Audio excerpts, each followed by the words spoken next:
I am doing all right. Just kind of vibing. Came back from celebrating my friend's birthday. That was fun. Lots and lots of fun. Yeah. I see a Okay. Nevik. There is a Nevik. Apparently he's driving and should not be on the phone right He is, now. because he's doing very illegal things. But What is he said, "Don't worry.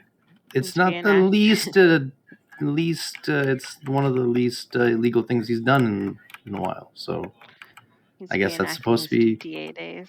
reassuring. Yeah. Oh my god. He's literally driving down the road.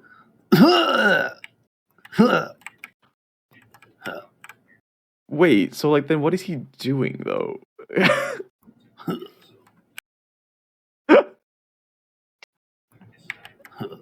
Oh boy. Okay. I suppose Josie's like, yeah. Alright, moving. Are we accomplices or like what's even going on here? I suppose we should just get into it, right? We'll just get right into it. I don't remember who was or wasn't here last time. I know Guided wasn't. But you all have made it out of Dino Land, and you've taken Kurt with you and Blackfang. I don't remember if that was a choice that Wait, was did we made. make it out? Yeah, you did make it out. You guys did make it out. Aragon did his whole transport via tree portal thing. Oh, You right. are officially out. You pretty much like killed everybody in the tower, and by you I mean really just the Slaughter Sage. Yeah, and I need to find my music. Are you here? Hello. There you are. I have found you. Okay. Yeah. So that's pretty much what happened. You got Aragon back. You got the Star Medal back. You are in Brasilia. And that's where we are. What would you like to do? In the potion store. Alchemy Steely. Oh, that's true. It did sound like you guys wanted to do some shopping. Okay. Although I think it's like... Was there like greater healing potions? That's only like 50 gold? Yeah. She only has greater healings for sale. None of the higher quality ones. Although you guys are like loaded, right? Money basically doesn't matter to you guys anymore. Well, I'm loaded, so I'm fine. I have a regular amount of gold because I was nice. That's true. Is it really just Wheelie who has way too much gold? Mm-hmm. I mean, Dynasty and I both have 500k or just under. I don't know, compound interest. Yeah, 20 million seems like a lot. That's kind of an issue from a balancing standpoint. And the fact that Wheelie hasn't even used it in the economy in general. It's okay. We're at the point where, like, magic items don't really matter. You guys probably will forget to keep track of things anyway, so it's fine. Your characters are broken. Rogue is stupid already. What's a little extra 1d6 or whatever? What would you guys like to do? Or do you perhaps need pointers or reminders or anything? Use me as you see fit. It has been a while since I have DM'd you along the main campaign. Costco. I do have if we go to Costco, I have a couple questions. Sure. If we go shopping. Sounds like it's kind of up to people. Wait, yeah. The potions deal, that was through not Shopco, right? That was through Alchemy Steely. That was through Alchemy Yes. Steely. I want to go talk to Alchemy Steely. Those are strictly greater healing potions. Yeah, I'm just gonna buy some. Subtract the gold.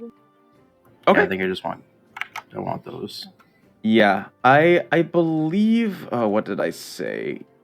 They're greater Yeah. healing potions for the price of a normal healing potion, which is just like 50 gold. 50, So- Yeah, I think I'm gonna buy like 20 Supreme Healing for 30k total. From Costco, I'm guessing. Yeah, Costco. Okay. Yeah, you can do that. Are we rolling out to Costco? Is that what we're doing? It's kind of up to you guys. I mean, like, I don't have to drag the Costco picture. Like, you guys know what the store offers now. Yeah, I mean, is that what everyone wants to do? Everyone wants to take a little shopping trip real quick? Yeah. Yeah? I did Yeah. say plan what you guys want. Yeah. I have a list ready to ready to go, but there's a couple questions I need to clarify with Josie. Well, go ahead and shop away then. I am here to answer questions. I'm gonna there. I sent that to you, but the two questions I have is for that. There's that horn that's listed in there, Horn of says- Valhalla. and it Don't you says- do it. And it says you have to roll a D100, and it kind of decides which one you get. I didn't know if that was like how you wanted to do it, or if it was like I could just outright buy whatever one I wanted. Well, yeah, because this is the trap that I've written myself into. The D100 is if your shopkeep had a limited stock of certain ones, but because I've sort of made it so This that is- Fantasy Costco. It's up to you. You could have a limited selection of horns. I don't think that would make sense. Plus, I think the fact that they have a price gradient makes it fine. Oh, you should totally do it gachapon style. That'd be so fun. Okay. Be a good gold sink. And then Oh wait, yeah. Do you want to like buy a Horn of Valhalla gotcha bot, like a loot box, a loot crate, to Dude, see that would which be- one horn you get inside? Dude, I will. Do you want to do loot crate style? Yes. Yeah, Okay, that's a wait. good deflation. Okay, wait. I'm not think. wasting my money on like RNG. Wait, how So much what does if- the loot crate of Valhalla go for? That's what I need to think about. So I think it would make sense for the loot crate to be 10k. It's like in Well- between the silver brass and the bronze, right? Why would I worship RNG, sis? I already worship like the Gundam of Steel. I want to buy 5. I You mean, wanna you buy do you. Five of these? Yeah, is this like real video game style? Do I get a discount for buying bulk? Just kidding. It was a joke. It was a joke. That It was a joke. depends. How confident are you in your mercantile wits? Not. Actually, my charisma is actually quite high. So. It sounds like a challenge. Oh, it's been so long since I've seen my favorite customers. But it sounds like we need to decide on a price for these loot boxes first. This is out of character. 20k would be the average. If you average all 4 of them up and divide them by 4, it's 20k. But is that weighted? Does that count the weight? I mean, I guess we can just do whatever. Your rules, man. I think though that doesn't make sense. Yeah, I'm looking at the weighting. Let's make it an easy 20k. No. Let's make it 15k per box. Because I think at 20k per box, it's just. I mean, I guess it would be accurate to gacha prices. Actually, yeah. Why not? We're going a full predatory here. It doesn't have to be fair. Let's make it 20k per box.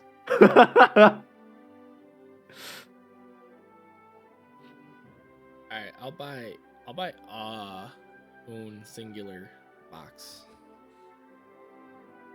Oh, but don't you know if you buy 10 of them, you can guarantee a bronze or higher. What? No, that's not how. No. That's how gacha works. I mean, kind yes. of. Anyways. yes. No. I'll buy 10 of them. Ooh, big spender. God. Wait, what are you guys buying?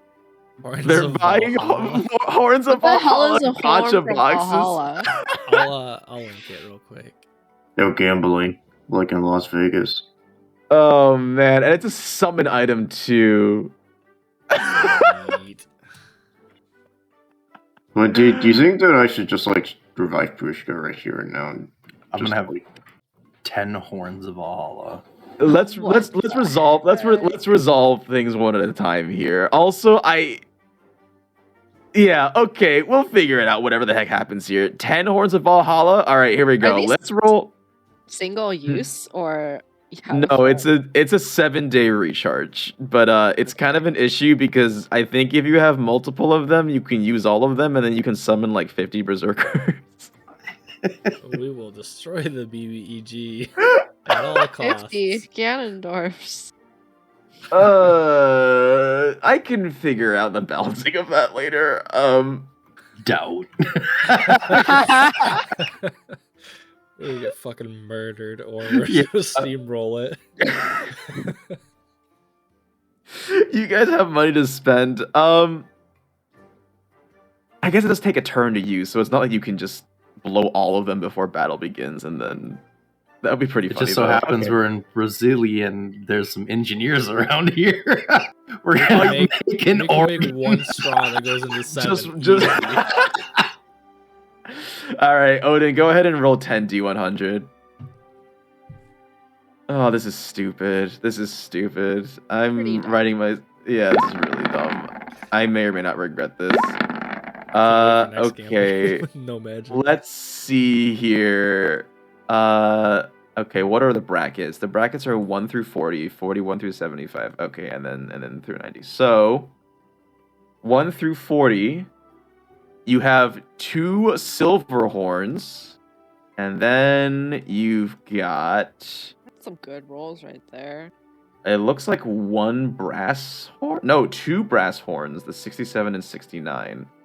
And then we've got 78, 86, 88, 87, 85. So that's like what, 1, 2, 3, 4, 5 bronze horns, and then 1 iron horn.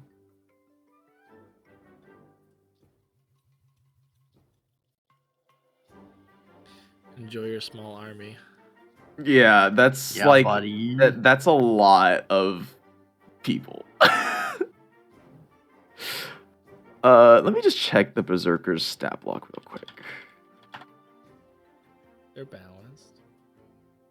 Ooh, is this a Um, musical instrument? Can I try? I'm gonna try to take one.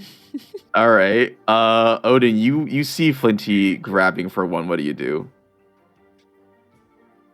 You know that that weird card game you guys taught in Vegas where you just slowly raise up the card that you want them to take? I'm gonna do that similarly with the silver horn. All right, so how are we gonna do this? I think it's just gonna be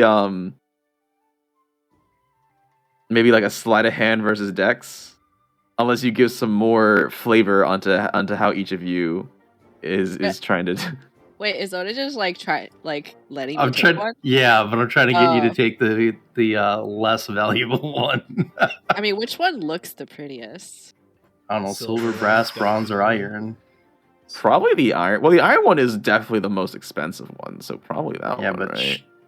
Silver's expensive versus probably. shiny. I mean, silver's probably pretty, so I'll probably go for that one. All right, you Okay. grab the silver horn. Ooh, I don't know what it does, so I'm being like, can I play this? A I'll new try it. instrument. Brr, go ahead and roll 2d4 plus 2.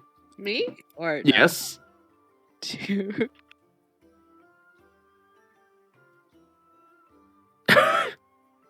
Perfect.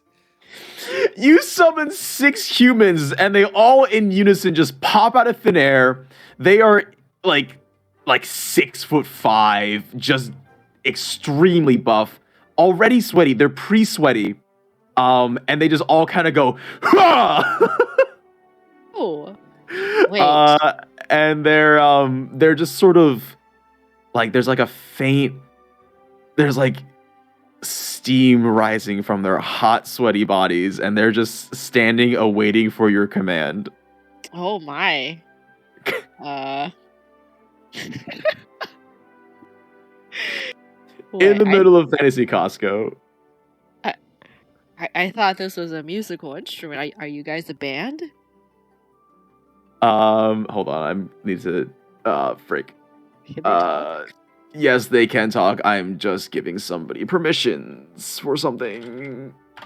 There you go. That should work. What do berserkers sound like? They probably just sound like battle hungry. You have summoned us from. Where do they come from? Valhalla? They came from Valhalla? I mean, From the plains of endless battle, madame. But you have summoned us here back to the prime material one. Where is our quarry?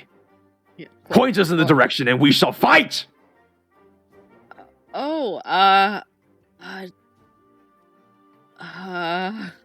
This is awkward.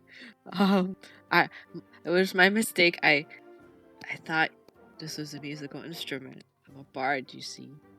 He squats down real low. You can. There's about like a 5-degree Fahrenheit difference in your body temperatures. like you can feel the heat just locally emanating from him. He gets real low, like squats down. He was holding this giant battle axe, plants it, and just gets real close to you. And he's like, "You mean to say that you use this sacred artifact without full knowledge of its purpose?" I guess I did. But look, he has more. There's just He turned to Odin and I'm just gonna be like shoving them all in my backpack. Like, what? Look the other direction. I was just talking about crazy. What is this cursed place? What will you have us do then? Just sit around? maybe Odin can summon his, and then you guys can fight.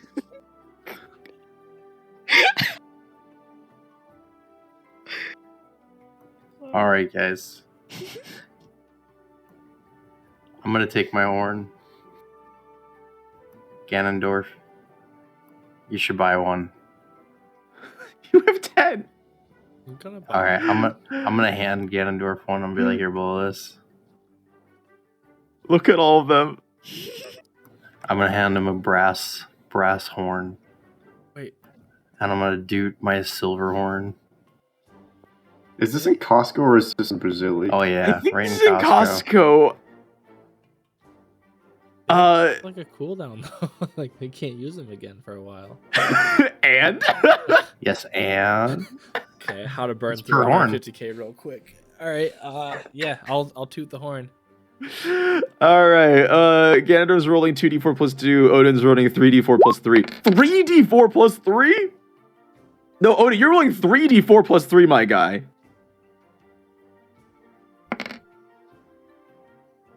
Oh my gosh. That's 14 berserkers.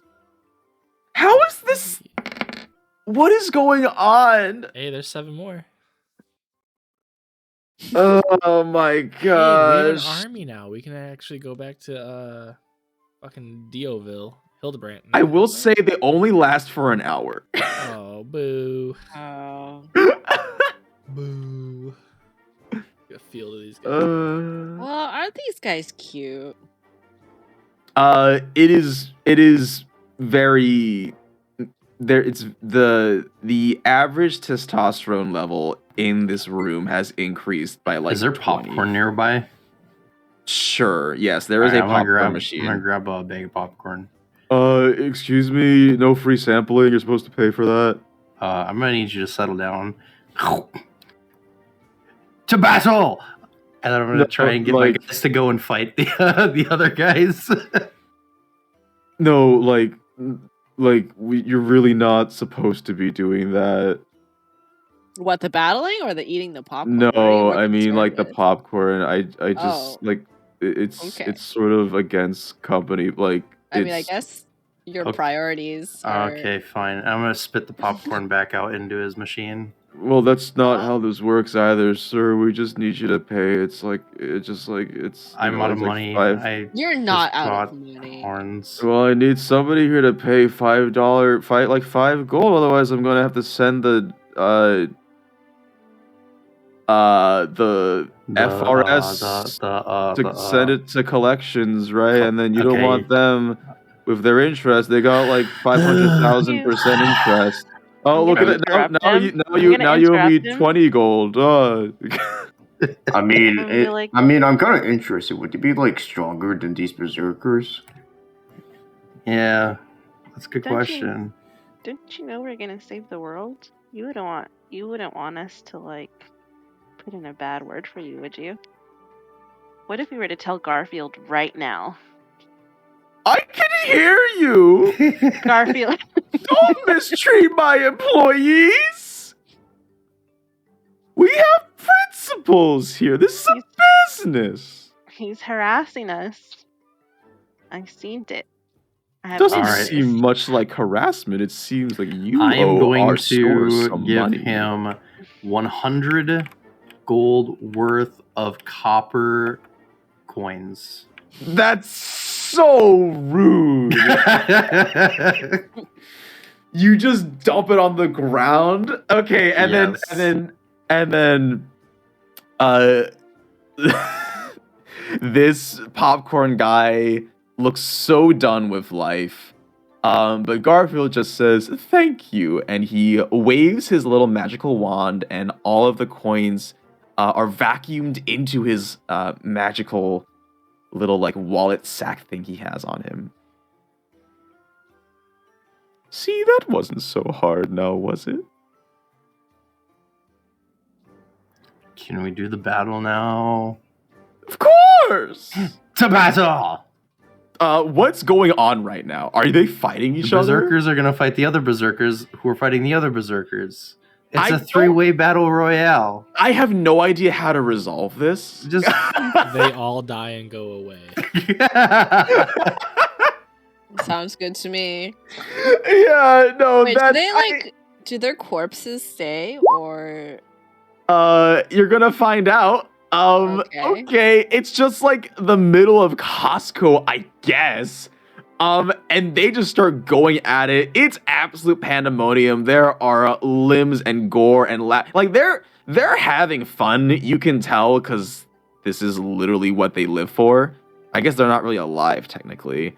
But you sort of watch as like, This is what they died for. yeah, this is what they died for exactly. You watch as one of them runs up. And just like with the broadside of his axe bashes another's head, and the head spins 360 as the guy just sort of falls on the ground convulsing. But you watch as the dead berserkers just sort of poof, and you can sort of see their souls like going back to Valhalla.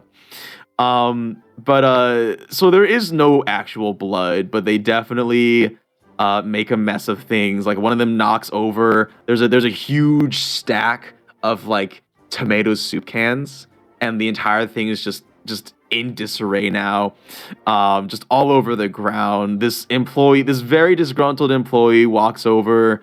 It's like, and he just picks all the cans up, starts stacking them back in this very intricate statue.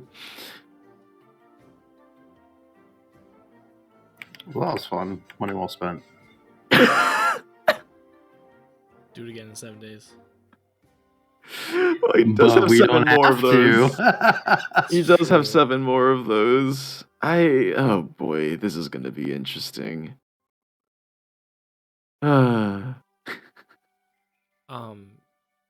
Josie, with that, for Dynasty's item, or Galadriel's item, she had that Nature's Mantle.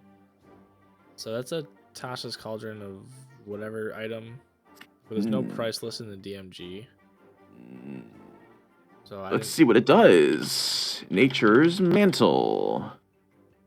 basically lets her use hide as a bonus action. As long as she's a Druid, or a Druid or a Ranger. I mean, honestly, like 5,000 sounds pretty appropriate for that. Okay, if you're good with that, then With your purchasing powers, at least. we got good credit here at the store now. Are you good with the other items I listed? If not, just tell me, no big deal. Yeah, just browsing through real quick. I want to say yes, mostly because like I know I can still challenge you guys regardless of how stupid broken. Because I homebrew my enemies anyways. Oh yeah. Like no matter what we So- do, you're just gonna make them have more AC or fucking whatever else. Just like, all right, whatever. Are you good with that belt of the Storm Giant strength though? Yeah, at this point, it's just like just go for it, man. You're gonna be a beast. Okay. Which spell? Built of the Storm Giant strength. That was Storm Giant. It makes his strength 29. So he has like a What the plus Fuck. Plus 16. to attack. plus 4. Is it? Yeah, plus like Oh, plus plus 9. Or 9, plus yeah. 9. Oh. Yeah, plus 9. I might have actually bought that. Did you? Would you like to sell it? Oh, that's true. Wait, I think you did buy that a while ago, didn't you? Yeah, I did buy it because of Never like, used it. Yeah, Wheelie currently has this belt of Storm Giant strength. Oh, well, do you want to sell it to me? to be honest, given what just happened, I think. I can give you a belt of the Fire Giant strength and as a swapperoo with some gold. No. No. All right, what's You're gonna fucking boot us next time you fucking decide to become a little traitor. No. That won't happen anymore. That was a one and done. I remember it. Twice and done, I guess. Huh? Yeah. Thrice is a good band. I don't know what to tell you, man. All right, so I can't have a belt of Storm Giant strength. What's shit? I don't remember what the one below it is. Probably Cloud Giant, if I had to guess. Giant strength. Belt of Giant strength. I don't want that on I don't want it on the goddamn Slaughter Sage. Why? All right, Cloud Giant it is. I'll take a 27. All right, there you go. So instead of a plus 9, it's a plus, what, 8? Plus but 8, yeah. yeah, still. Take that and save 50k gold. Sure. Do you know how much destruction a Slaughter Sage could do if he has like a plus 9? You all are very chill with the Slaughter Sage just existing in your party. He could be easily controlled.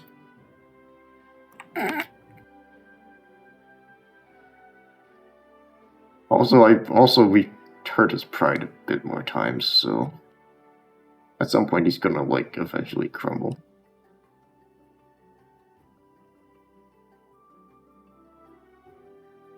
I think most of the other items I have, Josie, are just kind of like weird, stupid RP items.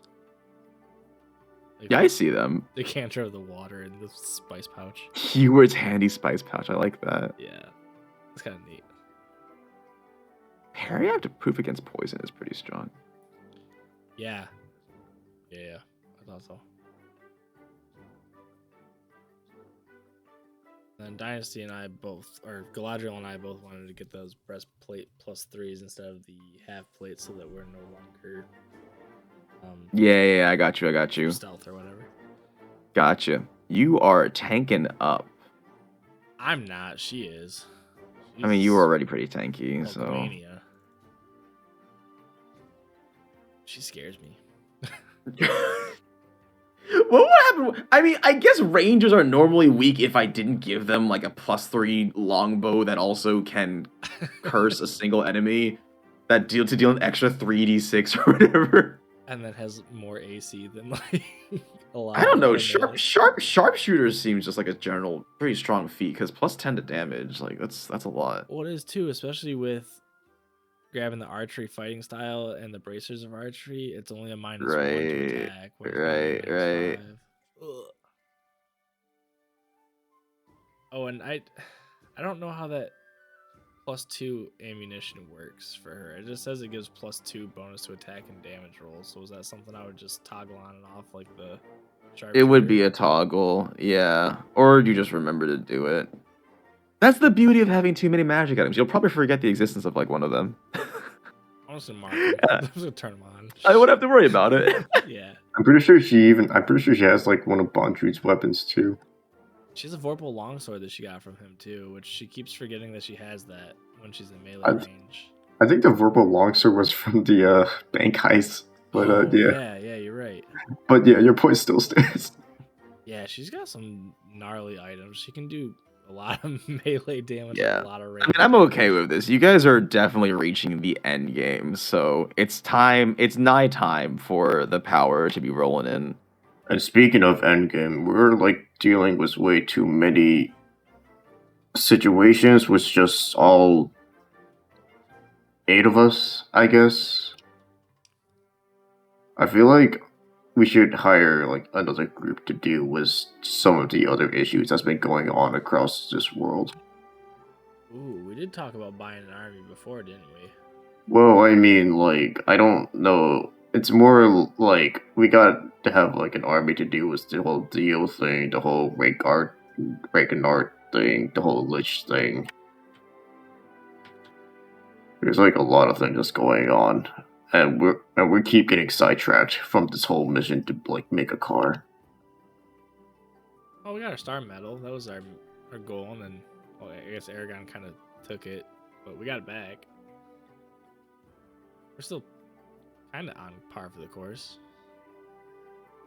Yeah, but like we literally just got back to Brazil, and then the next day the star medal gets stolen. I'm just saying that there's a lot of things that we can't just like deal with on our own because there's so many things, and well, it's just all. Well, I guess it's all 6 of us now. We should probably like hire a bunch of people to What do like you mean by go. we? I mean, if you want to hire a group because you have 20 million gold, like you can just do that. You don't need the permission of your team. I mean, yeah, I guess I could. I'll I think throw I'm in- just. I can throw down like a couple $100,000 for for mercenaries. I don't. So, what kind of mercenaries do you want to get though? Do you want to get like The top of the quality mercenaries, because it's just like Ones that are made out of steel. Oh, right, steel mercenaries. How can I forget? Of course. of course. I don't think. I'll don't give them think the +3 steel armor. I don't think Garfield deals in mercenaries though. Do you, Garfield? That sounds like human trafficking. Oh, I know just the place. Don't you have like a devil that's like legally enslaved in your contract or something? Yes, but We not- literally we're sold not it a- to you. yes, but he's not a human, is he? Nope. I have an idea. I have this book right here. It's an instruction book for making flesh golems. What are you suggesting? We can make a flesh golem army. See? No human trafficking required. Just flesh. Flesh of. Humans. Anything. I think. I mean, I haven't read this book yet. We should probably read that. I'm not reading that. I think I'd rather just like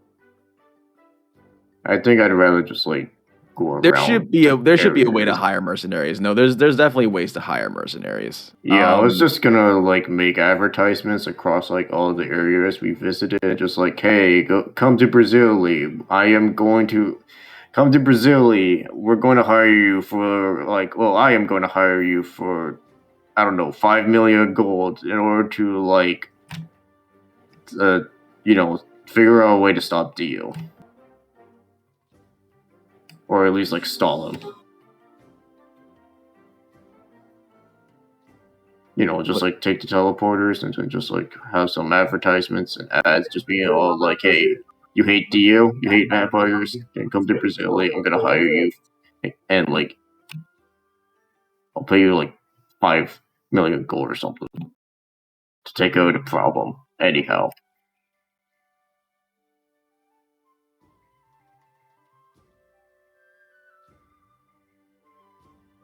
I mean, it doesn't sound like anybody's objecting to it. I think you just have to go and do it. Like, I support this plan.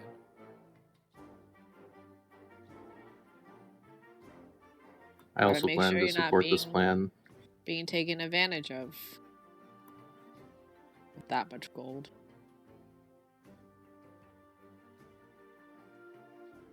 But not my problem.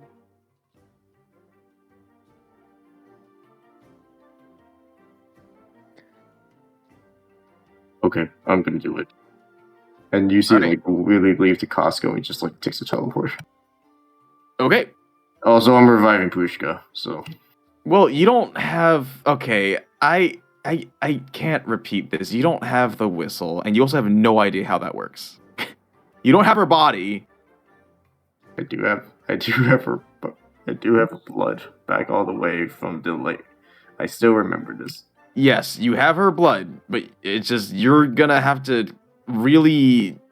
You're gonna have to do some convincing of the DM to explain how that works. I do have some reincarnation dust. Which it says when this small pouch is sprinkled on a dead humanoid or a piece of a dead humanoid. Pushka is not dead. Right? She is the whistle.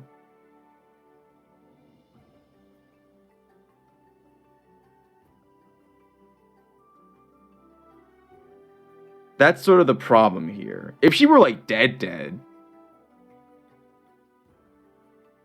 it's mostly because you need to talk to Flinty about that. Because it's not like her soul is floating around. Like her soul is in the whistle, which Flinty has. So you need to talk to Flinty about it. Oh. You know, I thought, like, with her soul floating around, it would still count as deceased. Don't you think, Flinty?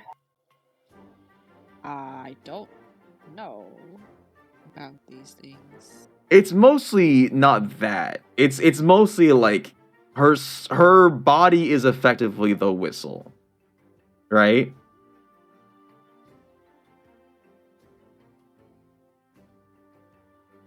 What I'm trying to say is if Flinty is okay with this, then you can do it. If you bring her back to life and we lose the whistle, can we actually get back into that layer though? We could teleport. Yeah, but would we bypass the strains? Oh, strains from descending back down again? Yeah, even if we teleport, if we don't have the whistle, because that was like a prerequisite, right? Is to have a whistle, the white whistle or whatever. Well, really, the whole point of the white whistle is to traverse all the way back to the 6th layer, where we could just teleport towards it now. Not that, like, that Eldritch God is dead or something. I'm not... Also, I don't really know the reason that's why we would true. go all the way through, like, layers 1 to... 5, so to say. Yeah. I just wasn't sure because we needed the whistle to go from 5 to 6. And I wasn't sure if that meant we needed it just to get into 6. You know what I mean?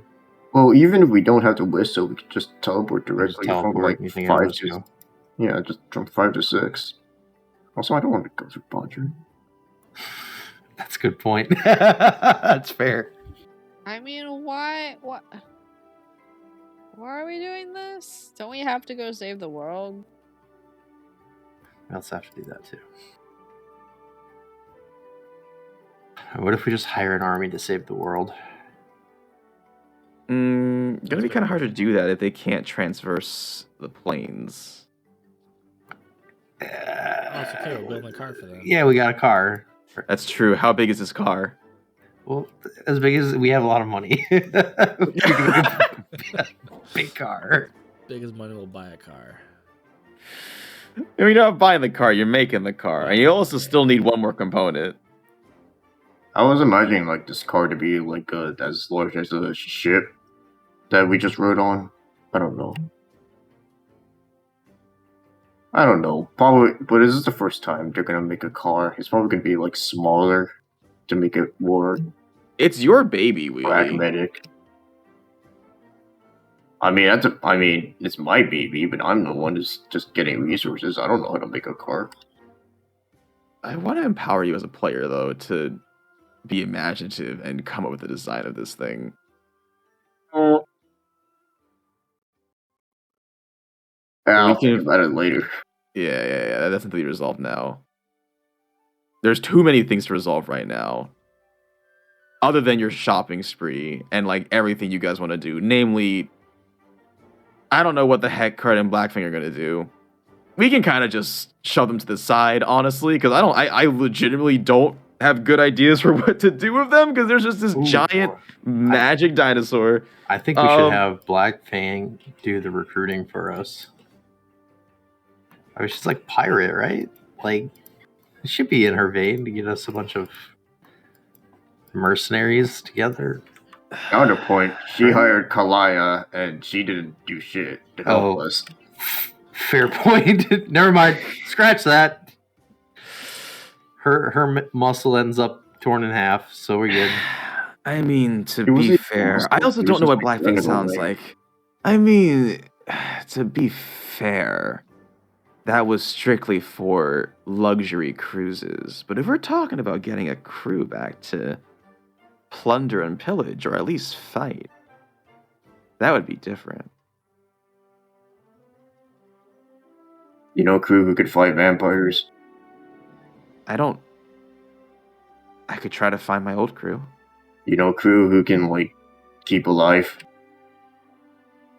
I mean, that's kind of a weird question to ask. Like, do you know people who were good at fighting?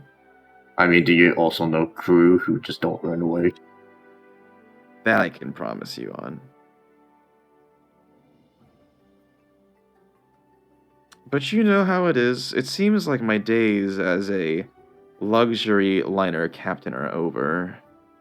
And, well, since I'm basically a free bird, might as well go back to being a pirate. But, you know, we don't work for free.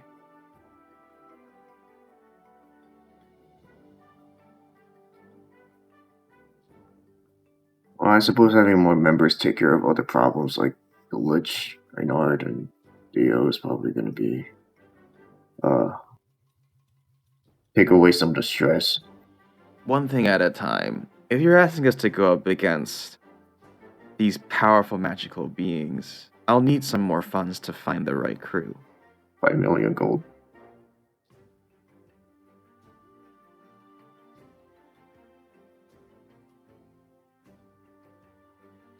I mean, for 5 million, I think from the DM's perspective, it would totally make sense that would be more than enough to figure out how to take care of both.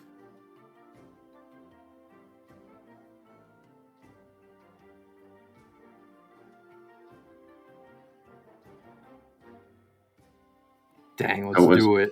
So is that a yes or a no? I'm asking you if you want to do it. I'm saying that it would be enough probably to. I'm the one who proposed it. Yeah, I know. That's what I'm saying. It's true. Okay. Sure. Okay. I guess you just hand her like a lump sum of 5 million. And then I guess she just kind of gives you I'm gonna be honest, that's more gold than I've ever seen in my life, but on my honor, you have my word. We'll get this done. And then Find the best steel too. What? Find the best steel too as well. Well, People love forward. That seems to be what you're known for around here. Good luck on your journey saving the world or whatever. I'll try to figure out how to take care of my corner of problems. I guess I'll be taking this big old dinosaur too, seeing as he doesn't have much else to go, and we kind of bonded. Are we waiting for you?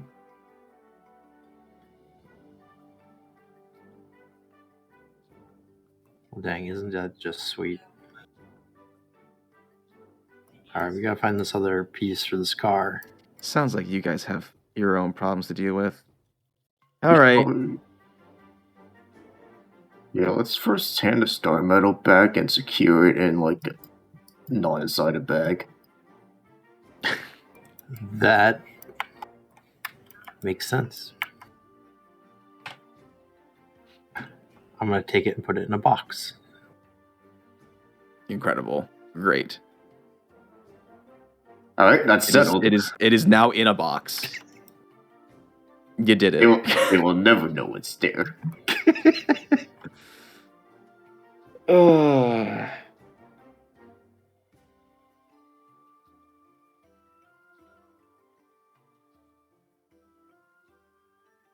So how are we getting to the desert?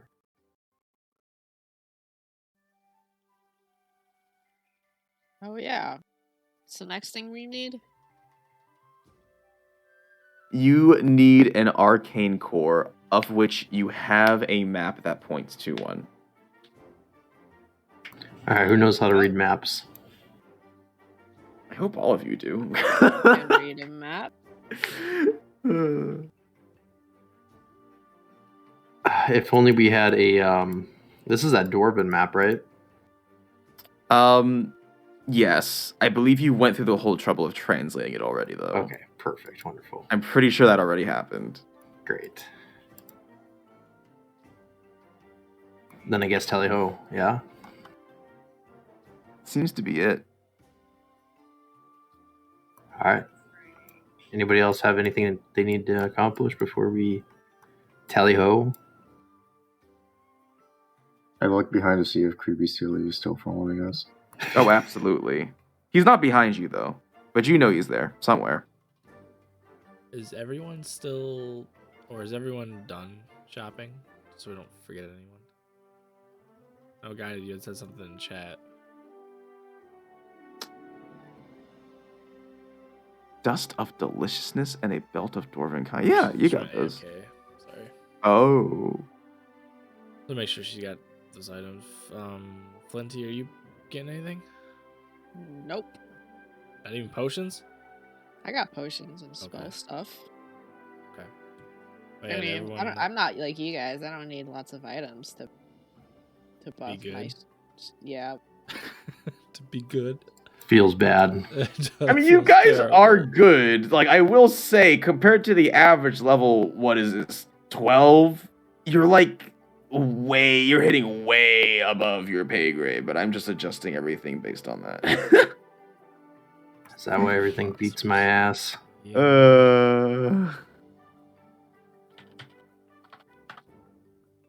Joke's on you now, Josie. I've got 7 horns of Valhalla. Yeah, you do, and we'll deal with the repercussions of that at some point. I give Odin back the silver horn.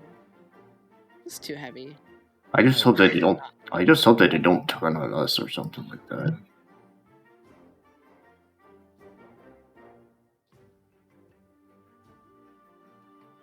But I have a backup plan just in case. I do just need somebody to tell me what to do. Let's go to that spot on the map. Wait, after we rest. Yeah, I have 11 HP and I also have 1 level of exhaustion. I think we should stay here for the night and then set out at first light.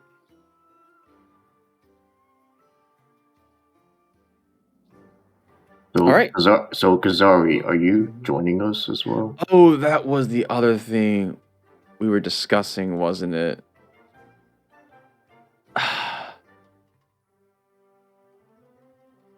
Aragon too, right? I can't play that many NPCs. Play them all. I can't do Ew, that. bro. Yeah, if you can't just have just send Aragon to Hildebrand, just as default. And Kazari too. Can we make? I mean, Yeah. I don't mind Kazari going with you because it is going to be kind of rough without like some kind of support. Aragon, I think we can make the case where he goes with Black Fang because he knows Hildebrand at least and can help navigate that whole situation. Can we have them be runners for us? What does that mean? Like, I know Odin and I both have businesses. Can we have them just be? Are our you delivery downgrading bitches? me? No, not you. Can't you hire? for that? Oh, you're being arrogant. Fuck. I mean, we can, but you can keep a little bit of it. 10%. No, I mean, like, we're supposed to be saving the world. I thought Aragon I owns don't want to like be your 50%. errand boy. Get money out of it. We Aragon, have hella money. Aragon, listen, there's a lot of things that's going on in this world, and I feel like it's important that we split up and handle some of the other issues that don't like try to screw us over, like with the Dark Elves. I mean, I can do that. Just don't make me your errand boy. I'll go with Blackfang. And Kurt. Yeah.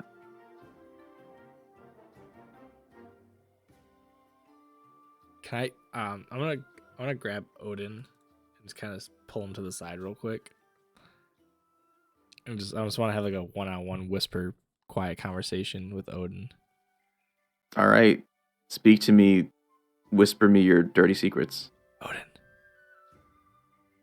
Yeah. do you wanna shake Aragon down for his money? I know he had a lot on him. I don't know how much money he has. We should probably just shake him down and take it from him. If he's not helping us out, we could use the money, right? I mean, if we're gonna do it, we better like make sure he can't turn into an ant or something, right? We can step on him. Aragon is leaving. Shit. I'm gonna try to get Aragon to have a drink before he leaves. Okay. And then How? I'm gonna, Well, you don't just say that. hey, Aragon, hold up before you leave. He's like climbing onto the back of Kurt. Yeah? Since we're gonna be kind of like separated for a while, you want to have one last toast before you go? Make a persuasion check. Is Aragon distracted by Odin's conversation with him? Sure. I will cast invisibility on myself then. Okay. And I'd like to kind of be within like reach of Aragon just to see if he's gonna take this drink or not.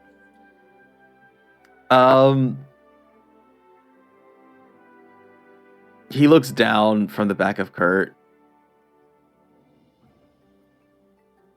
And 12. You know, I'm kind of working off a really bad hangover, so I think I'm gonna skip that. But we'll see each other again. This isn't like a goodbye forever. This is a see you later. Yeah, but I mean, it's good luck. I don't believe in luck. You'll be fine. That's why you got kidnapped. Yeah, that's different though. You'll be fine. Plus, I have Kurt. And Kurt. We'll have people and 5 million gold. It'll be different. I swear, if you spend all that 5 million gold on like blackjacks and hookers, I don't even gamble. What do you think I am? an asshole. All right. It's good to know you too. Bye. And he waves to all of you except to Wheelie somehow.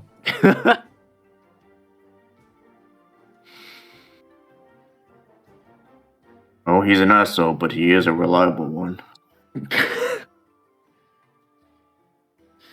The best kind of asshole. A reliable asshole. I was just going to say that was a very choice set of words. Look, I got killed by him, okay? This is true. I do not know your relationships that well. I am new here after all. I would not mind helping you with your endeavor to save the world, if this seems to be a thing, as many others are saying. If the world is gone, then I can no longer do what I need to do, so perhaps it is for selfish reasons, but I would like to see this world continue to exist. I mean, it's a selfish reason to have this world continue. I see it. It's not a bad one. In any case, if you would have me, I would love to come with. Kazari, do you think you need anything from the store while we're here? I think it would be very inappropriate for me to meta game my own campaign. Yeah, he's rich as fuck. As a fellow companion in your group, I feel like you should have at least some slightly better armor. These This is a fair point. These I aren't too think pretty okay, hard. I think from a legit DM PC perspective, I have enough going on, but if it's just passive number increases, I'm okay with that. I don't So, really like- want to deal with like unique special magic items, if that So, makes any sense. So things like If you want to, buff, if you want to like buff Kazari, then go for it. Yeah. Sure, we can get you suited up with like +3 armor. I don't really know what you also need besides the best steel armor. So Does Kazari, what kind of armor do you have on? Is it light? It is light armor, yes. What kind do you currently have equipped? I can't tell by looking at it. It looks. He does not currently have any special armor equipped. He was actually relying on mage armor most of the time, which is just like a spell. That takes his total AC up to 16. Well, buddy, let's get you some studded leather armor. speaking of armor, Same. Odin, Speaking of armor, does anyone else need armor? What about you, Odin? Let me Don't check you like need to Odin. uncurse your armor already or something like that? I can like buy you a better weapon or something like that. My armor lets me talk in Abyssal, so it's pretty useful because of all the times it helped. Right, what's the riders? Yeah. Wait, hold on. We need to do one thing at a time. How are we buffing Kazari? I'm just giving him +3 armor to whatever he wants. So that's like I'm losing 51. Okay, gold. Please not whatever he wants, because I don't want to look through my own store catalog. Studded leather armor. Okay, +3 studded leather armor. What does that mean? It's 12 plus dex mod. It's 12 plus dex. Yeah. +3. Okay, so that would be Is that more or less? 12 than your plus mage 6. That's 18. Yeah, that would be 2 more than mage armor, from 16 up to 18. armor? And then I'll buy Kazari. Kazari, I'll get you a component pouch for all of your. I do not Yes. need one of those. I appreciate that. I already have one. You already have one. What about a bag of holding to hold all your stuff? I do not have much stuffs, but that would be appreciated, I suppose. You're gonna need one. All right. So I I'll thought get we you- already established, like out of character, I thought we already established that only numerical increases. I don't think you need to give an NPC a bag of holding. If Yeah. like 5 of you guys have bags of holding, it seems a little redundant. For the roleplay. for the RP. That's a true point. Yeah, sure. Why not? And you kind of just cast stuff, don't you? I don't know how to play a caster. Do you want any type of like melee weapon in case you need to bonk something? I haven't found the need to use one, but let me see what he's got here. He has proficiency in simple weapons. Oh, That's pretty much it. simple weapons, huh? I do not find using magic to be an issue if somebody gets too close. I can just blast them anyways.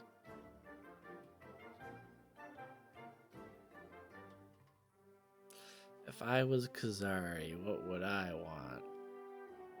if like playing him, I would probably want like special magic items, but I'm not gonna look through my own catalog for the purpose of not spending this entire session shopping. Also, because I don't want my own turns playing this DMPC to be taking like 5 minutes. Like I'm just gonna be casting either a heal or a damage or a debuff, and it'll simplify it. You know what I mean? True. And you also got to deal with Orzo just tagging along with us as well. Although she's just more of a bystander, so she's just kind of there, honestly. Can I just buy a broom of flying just for the group to use as needed? Whoever needs to just fly on a freaking broom, we can just use it. Yeah, you can buy a broom of flying. What do you mean can you? You can. You buy that. You buy that real good. Magic carpet. Oh, we can magic carpet it. That's right. I forgot that's a bigger version of a broom. Carpet of flying. Yeah, I'll just pick up one of those and then just stuff it in my bag of holding for now. Okay. This is beautiful, ornate, purple carpet. Nice. Kazari, do you want the flaming poisoning raging sword too? I would have no idea how to use that, and I do not think I could lift that, to be honest. So is that a yes or a no? That would be quite all. I do not think I physically am able of picking that up. You know you want it. You know you want it. You just gotta try really, really hard. I'm buying it for him.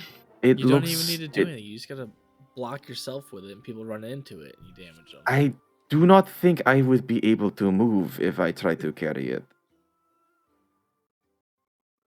That's okay. I can just give you a belt of giant strength for you to carry it. This is out of character. I have no intentions of him to use it. I just think it'd be funny.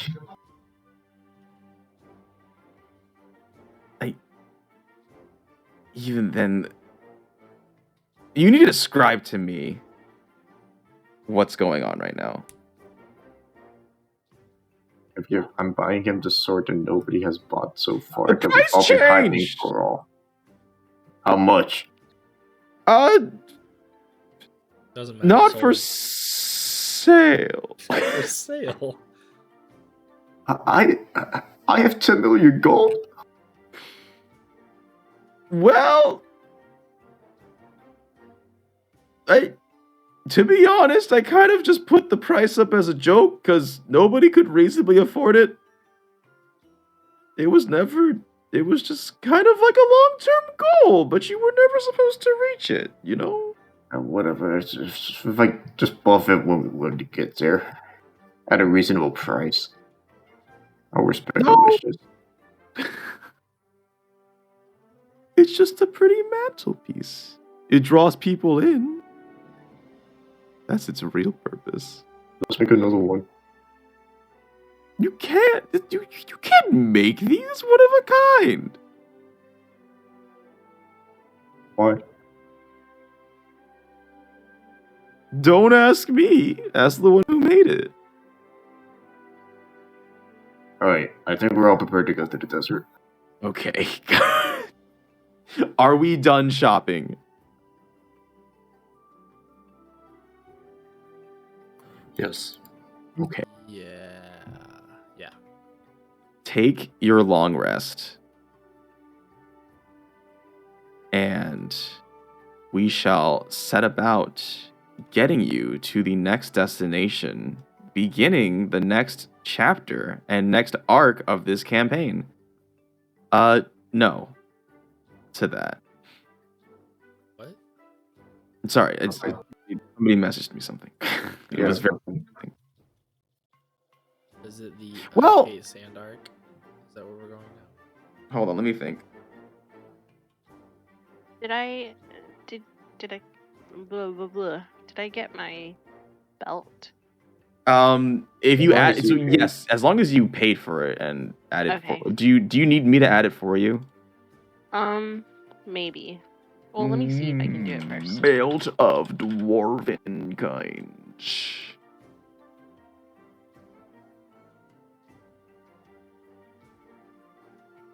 Are you wearing it currently, by the way? And is it attuned to you? Not yet, but I would have taken the time to. do it, So then, yes. I guess. Okay. I don't know, man. I got distracted with a bunch of fucking leprechauns and whatever was running around the store. They were berserkers, not You were leprechauns? Oh, so yes. that's what leprechauns look like. Okay, if you've attuned to it, and also, are you over the attunement limit? Because I have not been keeping Yeah, track. I'm gonna take off the cloak, Okay. and I'll make note of that in my bio. So while you are attuned to it, your Constitution score increases by 2, which means you have an extra +1. Which would also affect your health. And I'm not sure the best way to track that if you take it off. I guess if you take it off, you can just do I the math won't. again. Yeah. Okay. And I'll fix it. But basically, you get a +1 increase to health per level. So I think that's +12 total for you.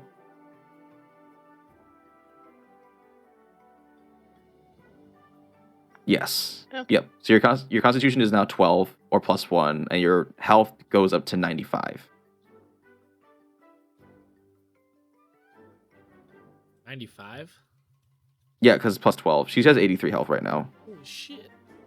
Yeah, she tanky. You Yeah. can see her health. I know. That just didn't sound right. I was like, holy shit, that's a lot of health.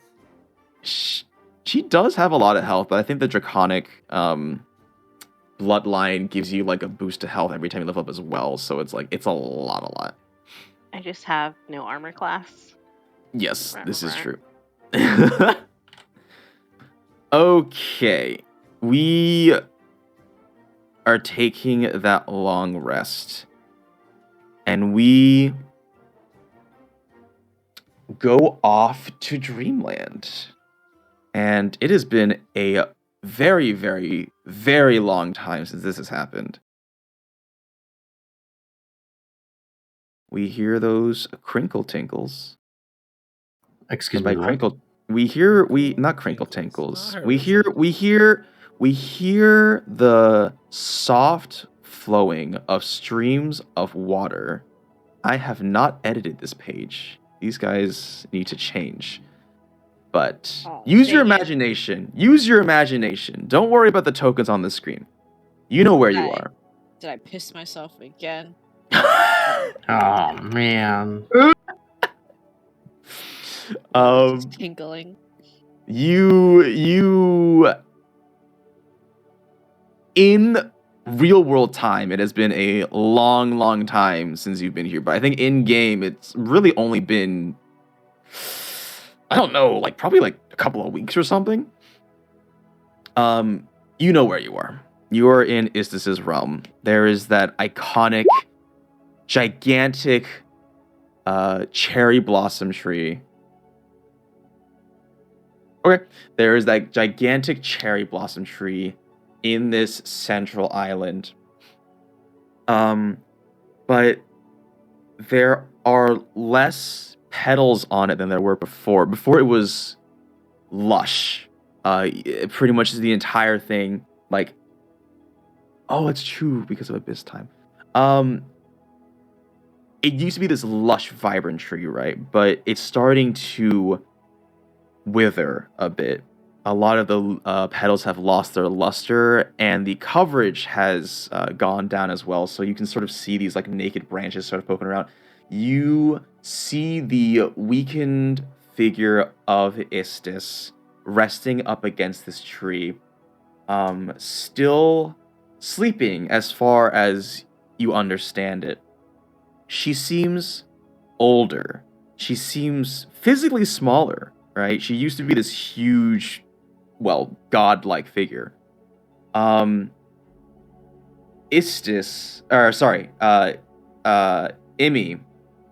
who, if you guys remember, was a long time ago, was sort of the chosen avatar of Istis.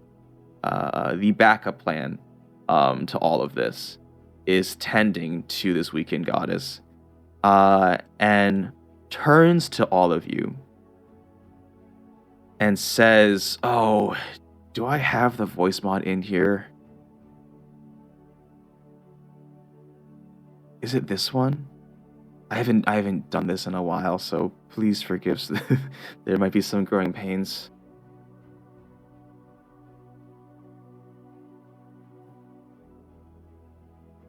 It's been a while, hasn't it?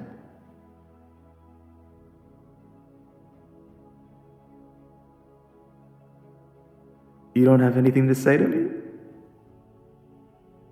Hi.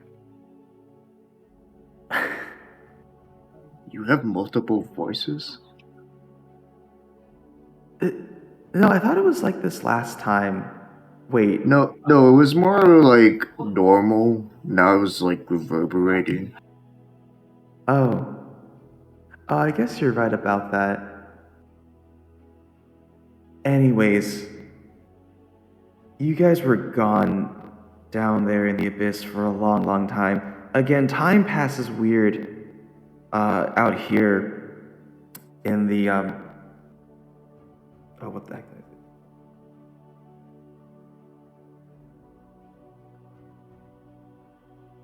Time passes strangely here in the realm of the divine.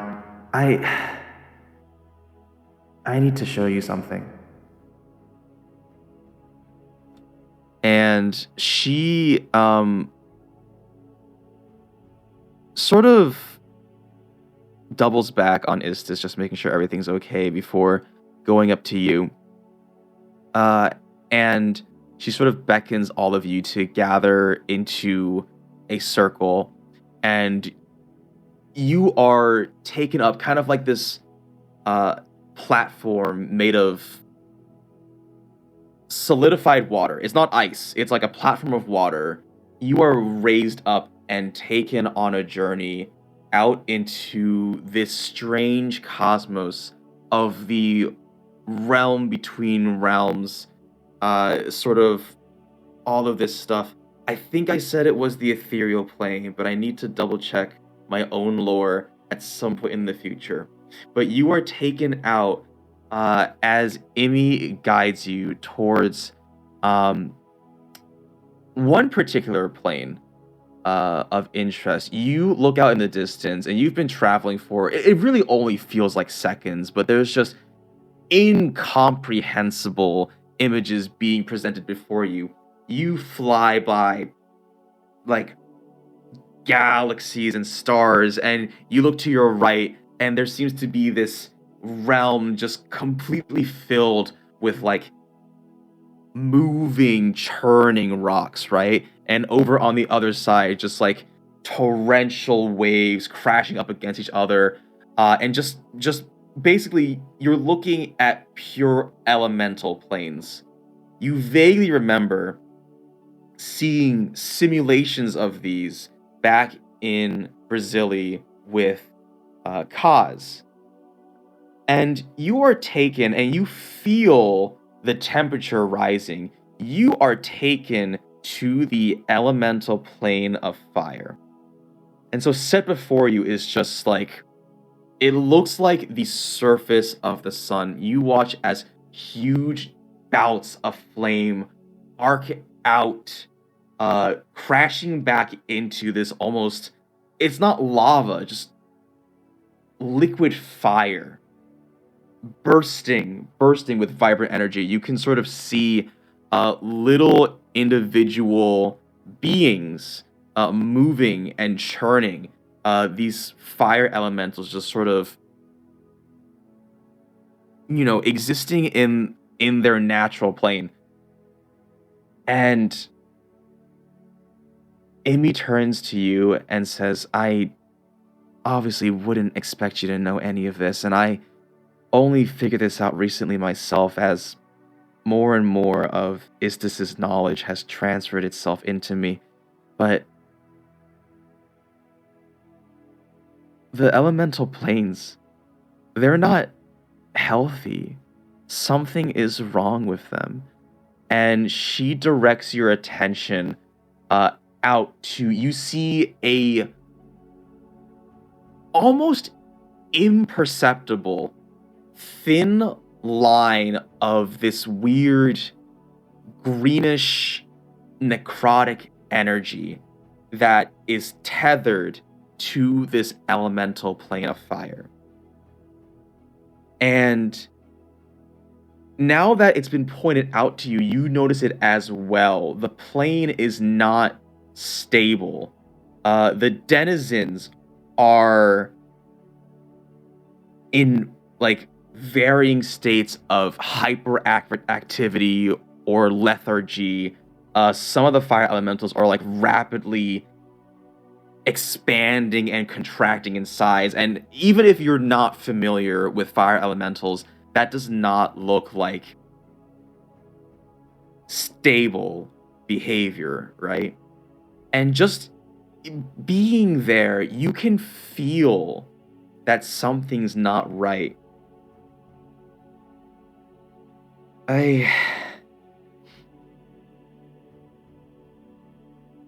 What do you all remember about Eridol and the cult of the Eternal Flame? I know it's been so long. Remember they said something about ash to flame, flame to ashes? And that's it.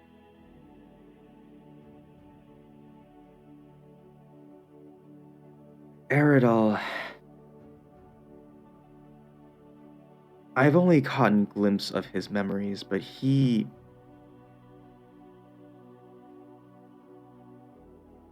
feels that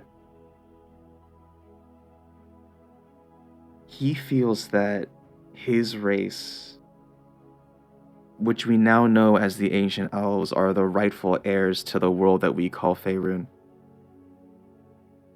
Some time ago, and as she describes it to you maybe your physical bodies remember this, a long, long time ago when you fought that ancient orc necromancer. Odin didn't tell us that, so we don't know Jack. Oh, that's true. He never did tell you. I guess he never did tell you guys that. But Imi explains this story.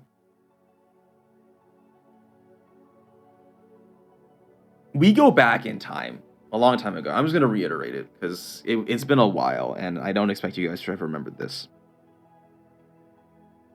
A long time ago, there existed this highly advanced race of ancient elves. And they were pretty much like superior in development, in technology, and both scientific and magical advances, right? But this reign could not last against the growing hatred and resentment from the other races, right?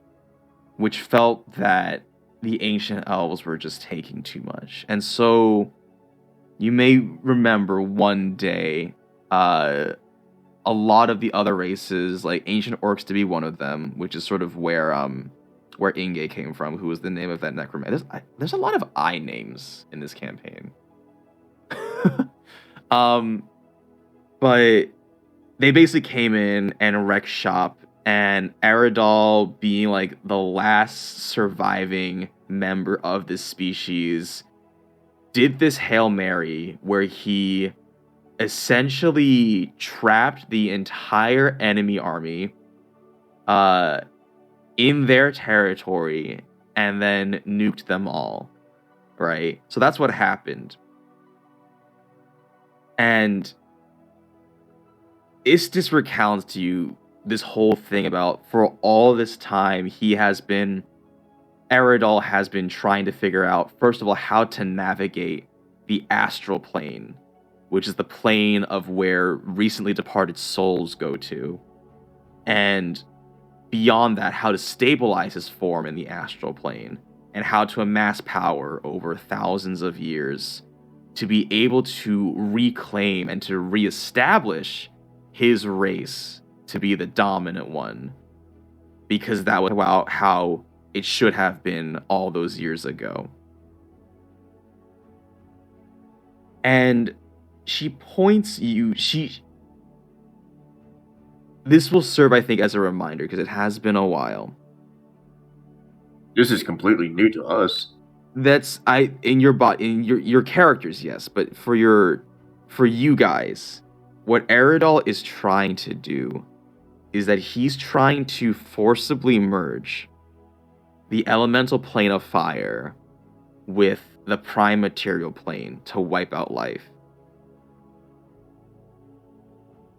And you can see that ever so slightly, this plane and the prime material plane are being inched closer and closer. You don't see where this necromantic thread originates from. You can only guess it's from wherever Eridol has taken up residence in the astral plane.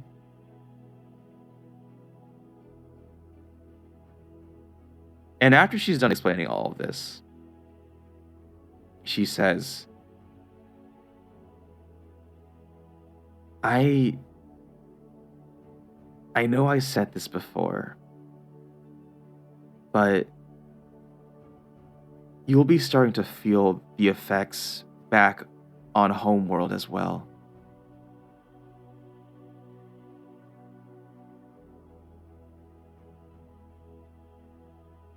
His plans are moving quickly, and I hope you are too. I'm sorry I can't be more physical help. I know I brought you out to see this, but again, you're not really here. You can't interact with anything here. I would directly take you to the astral plane if I could. But even then, make sure you're ready to confront him. Because if he has the power to move and merge planes,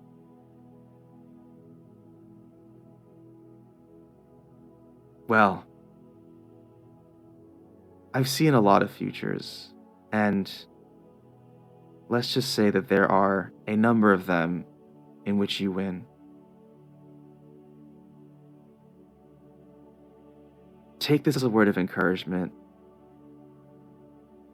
and I guess may Istis bless your journey ahead. You're taken back to this sakura tree, and you watch as more petals sort of fall off from the branches and listlessly float down, gently dropping on the waters. And you are taken out, dragged out through those passive streams of water, and wake up back on the prime material plane.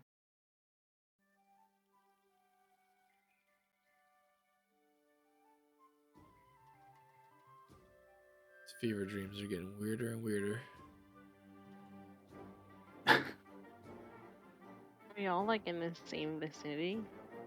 It's up to you. I don't know where you guys decided to sleep. On the streets. You just fell asleep on the streets? Guided. Sorry. Isarya, I literally offered you to sleep in my family's. I won't judge you. Okay, well then I slept there. So I was like, yeah, okay. My dog was eating my carpet. Oh no. So did everyone else dream the same dream? Yeah, I think Fire plane. another one of our Istis streams. Kazari, was that your first Istis stream? What are you talking about? Huh. Guess not. Never mind then.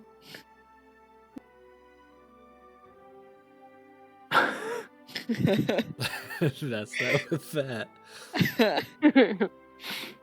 Maybe you'll get your own magic item from Istis one day. What? Anyways, let's head towards the desert. Yeah, that sounds good. Wait, do we need to bring water? Oh yeah, we need provision restock. I've been really bad at keeping track of food, also because you guys have so much money to buy infinite food. Like, I really don't think it makes too much sense to be keeping track of that. We don't need like We already have enough drinks. I got like all these potions of supreme healing in case any Wait. of you get thirsty. No, I. Ooh. And by thirsty, you mean I when also- we're dead, right? I got a decanter of endless water too, so we have an infinite supply of water. That's nice. I can Basically, even make food, geysers. food and water are never going to be an issue for you guys ever again. Yay! Unless it gets stolen. Oh my gosh. This campaign will just be well, you know what? It'll still be fun, I think. Is everybody heading out? It's definitely a learning experience, if anything. Yeah, I think we're all Let's go. set to go. Okay. Got the map right, yeah? You want to reach level 14. Don't worry, you have time. I don't think it would make sense to level up after a one-shot. Also, it would be unfair for me to say that now, because you will, I think 14 will be the last level you get. Excellent. At least in the functional game. Who's to say what happens in the post-game, which I don't want to take too long for that, if that happens, but anyways, we'll figure it out. Okay. Then let's... Oh shit, we left ballers and bagpipes with Ken at like the town. Let's just tell Blackfang to get him. I don't think I gave Blackfang a stone of fire speech. They're also gone by this point, so you can send a messenger pigeon or out or something. I mean, Aragon will figure it out. Aragon, can you... Aragon? I pull out my stone of fire speech. Aragon! Can you, like, bring balls and bagpipes? We're heading to the desert. We're not anywhere near them? Oh yeah, your boyfriend, Ken. Why don't you just go get them yourself? You don't care about Ken anymore? Alright. No, it's just, I listen, I have a lot of things going on right now, okay? And we're trying to, like, I'm kind of in, like, the middle of the hiring process. You guys have, just use, like, the city's teleporter or something. We can teleport to, like, an unknown location. Where did you keep ballers and bagpipes? Literally at, like, that... No, not at Alicia. It was, like, was Kent at, like, the beach town. I mean, Aragon can go back Beach town. with plants. I completely forgot that happened. Oh my gosh. Wow. Oh man, it was so nice to not have to pay attention to stuff when I was a player. Wow, I forgot that happened. It's okay. I I got told no. Let's say that you guys were proactive and you sent a messenger out to grab them from that city and to make the trip back to Brasilia. And let's just keep it simple. Because I feel like we've spent too long in this, like, weird doing logistic lands. Because there's stuff there's stuff that I think people want to happen. That is going to happen. I mean, the Valhalla fights were worth it. The Valhalla fights were fun, yes, don't get me wrong, but we've spent, like, a good portion of the past 2 hours mostly shopping and discussing logistics and getting our role-playing feet wet, because it's been a while.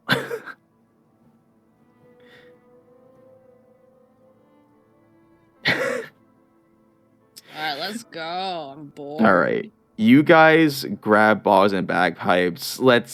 You board and you start the trek towards... Oh, what the heck did I say the name of this was? I have it written down somewhere. You start the trek out towards... I can't read that. A Nyrock. Yes. Let me just check real quick.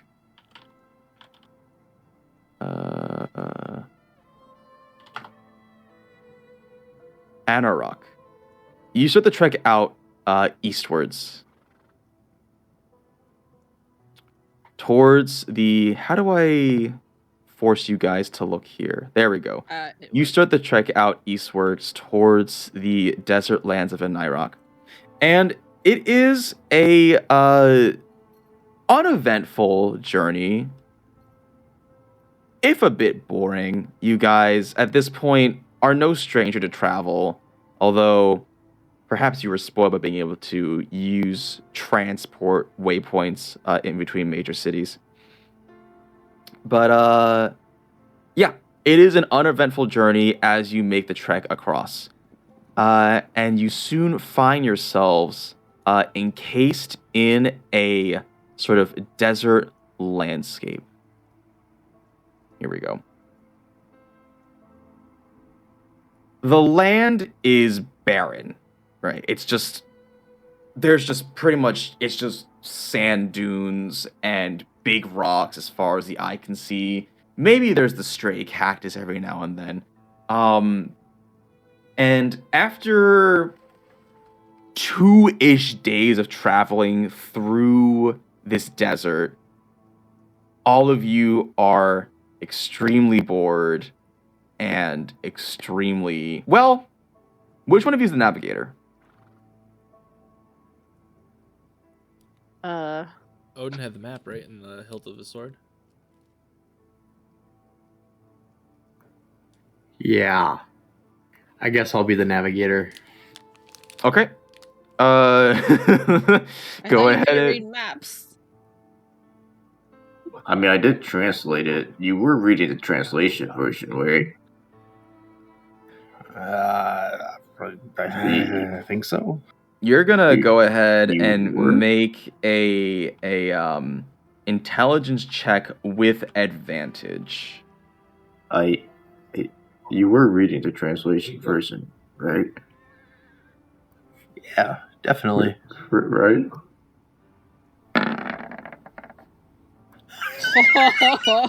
Definitely fucking not. I'm pretty sure we passed by that rock at least 2 times now. I was gonna say I was holding my tongue, but you guys are definitely lost.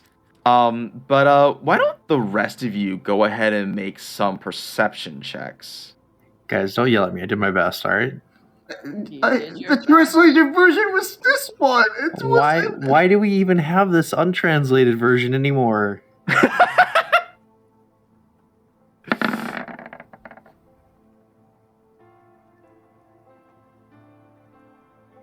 Okay, 17 was the best. Sorry,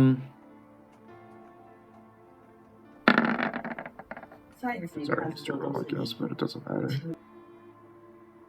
I mean, they don't have advantage, I think. No, it's just a perception check. Yeah. But with a 7, no, it's just because I'm just describing perception checks by the highest now because it doesn't really. It's just too long to individualize perception checks based on your scores. With a 17, Wheelie. So you guys are lost, right? But you also like something else is up. Something unnatural is going on. Like that rock you just passed, yeah, like that's definitely the same rock you passed, but it's like just so we have the scene, it's not windy. It's actually very, very still winds. It just everything just kind of looks the same because it's pretty much all sands and you're just in the middle of the desert. But you'd imagine, considering everything, and especially considering how still the winds are, you would have at least noticed your tracks if you were doubling back on a place you had traveled already. Something or someone is covering up your tracks, or there's some really weird illusory magic going on. But whatever the case, you get the feeling that some entity is trying to prevent further progress.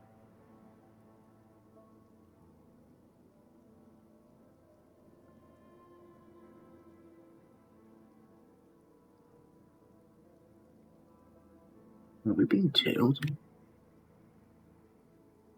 Are we? I'm pretty sure, like, I'm looking at our foot tracks and it doesn't look natural. Well, you don't see any tracks. That's the problem. You would Well, I mean, expect to see your own tracks, right? yeah, I was like, I'm looking at where we went before, and I know that we went this way. Why are they being covered? I want to cast see invisibility. Ooh, okay. Hold on. Before you do that,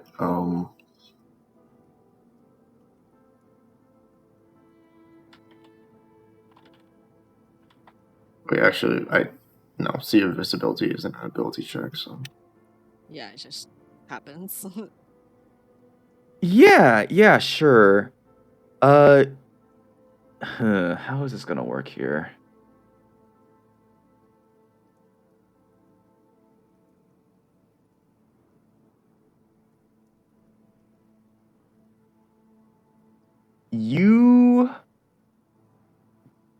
Okay, no, I know. You cast see invisibility, and I think just straight up, you don't actually see anything new, unfortunately. There's like odd, tiny creatures that maybe they're slightly magical that use invisibility to hide from predators, but you don't get the feeling that they're the issue here. Do any of them look tasty? I think that's kind of up to you.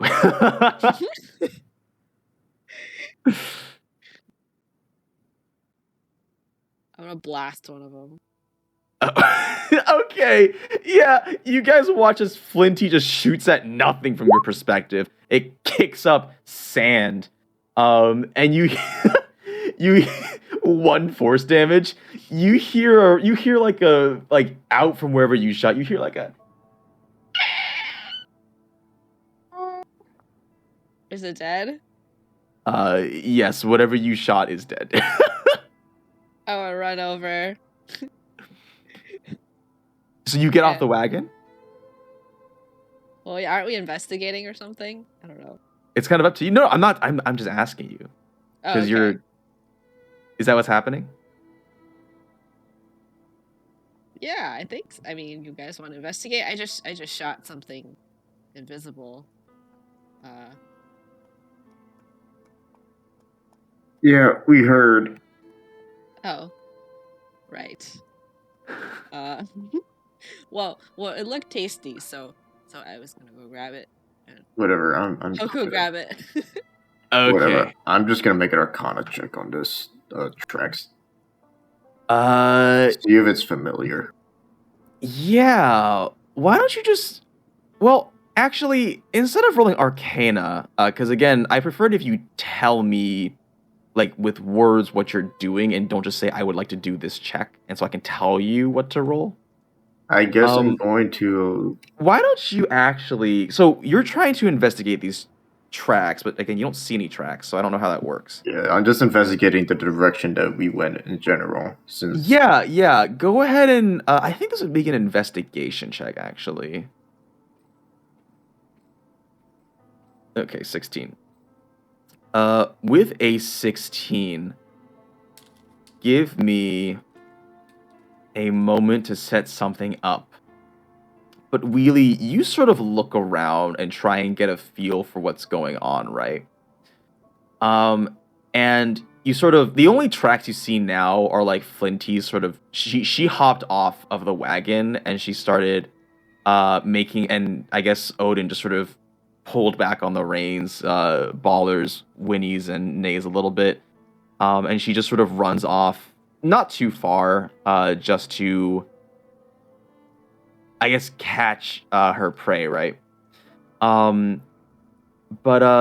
you look behind her, and these footprints that she's leaving are like kind of wobbly, and actually, it's like, I guess this guy I can whisper to you.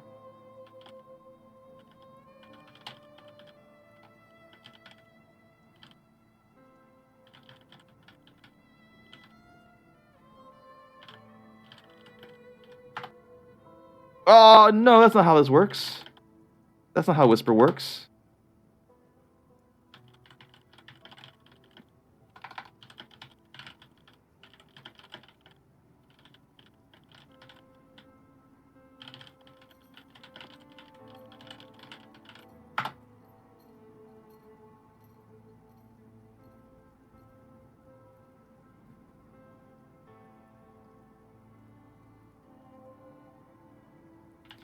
You got that? Nope. Yeah, I did. Okay.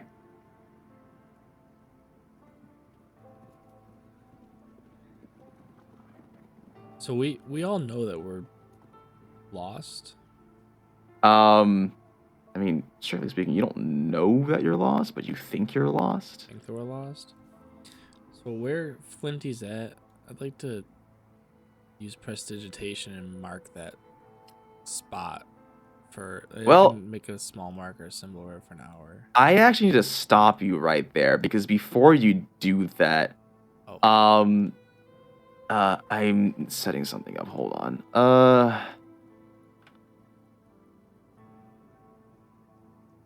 Okay, I'm just setting this up.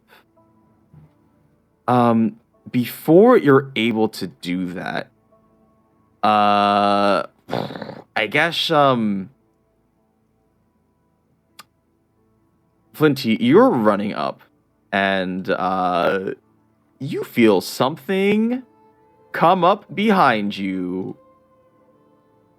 I turn around. You are not fast enough to turn around, and you are attacked. And actually, I need some time to set this up, so let's take like 5 minutes. But basically, you see this sand elemental come at you, and basically stab you, and you With are taken sand? by surprise. Yep. Oh. Sand blasted. Yeah, so take 5, and I need to set this up real quick. I see we are going with the classic pattern of people noticing things and then not alerting their team members. I was still processing it.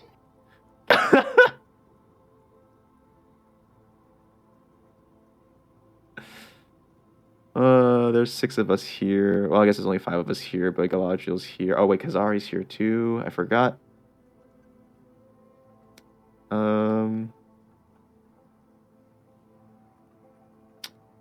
Do that, and then let's do one of these.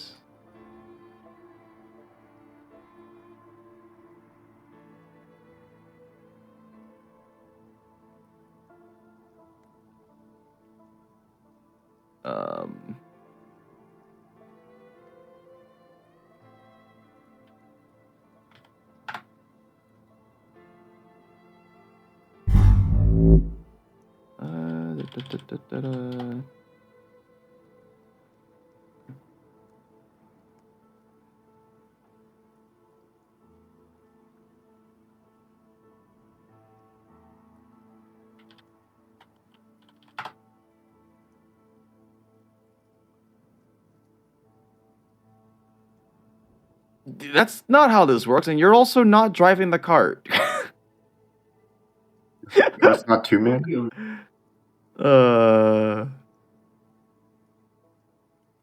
I do remember that we have like a cart thing. I don't think that's also gonna fly here just in general, so But I wanted it to be funny.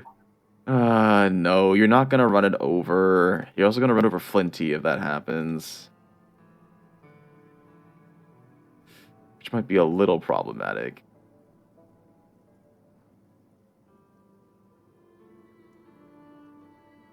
But I wanted it to be funny. What?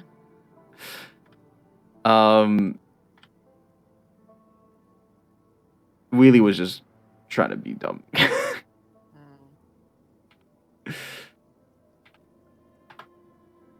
Let's see.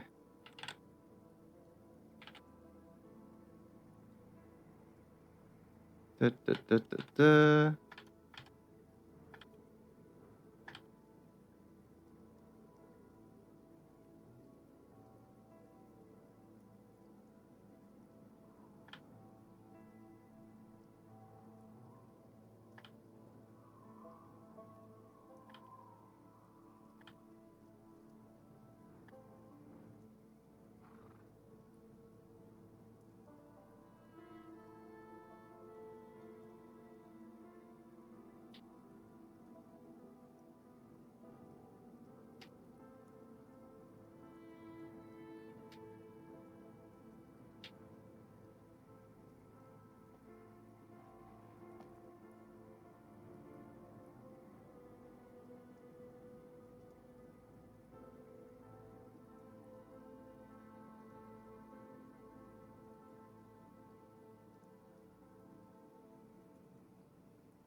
I have returned. You have returned.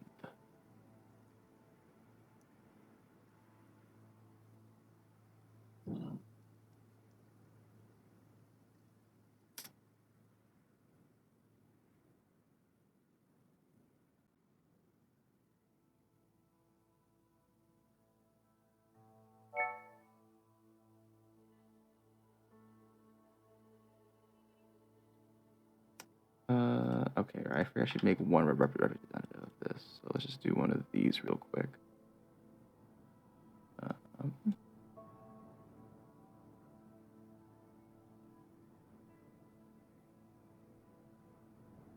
Okay.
Is everybody back? I'm back. Yes. Back. I heard Odin, and so I Okay. guess Eternal? so it's everyone. Everybody's back. Okay, excellent.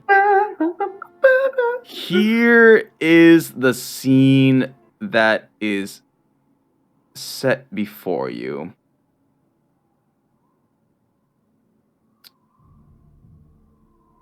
You guys look up ahead, and now everybody can see it. Actually, Willie was the first to notice, but he didn't say anything. You watch as the sands around Flinty pop up and take corporeal form. They are these swirling, they're sort of like surrounded by swirling, almost mini sandstorms.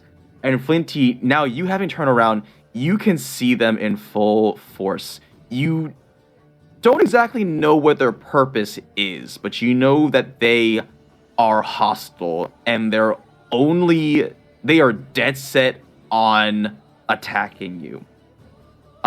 Shit. And I guess I killed one of their friends. since you got out, well, the thing you killed does not look anything like. The thing you killed looks like a small, sort of like a kangaroo rat or something. But you are actually taken by surprise by the one nearest to you, and you find your vision buffeted by sand. It's going to, let's see. It sort of expands a little bit, and you watch as its body almost dissolutes and encases you in a small sandstorm. I need you to make a Constitution saving throw. Okay. You have been blinded by this creature. And let me just check something real quick.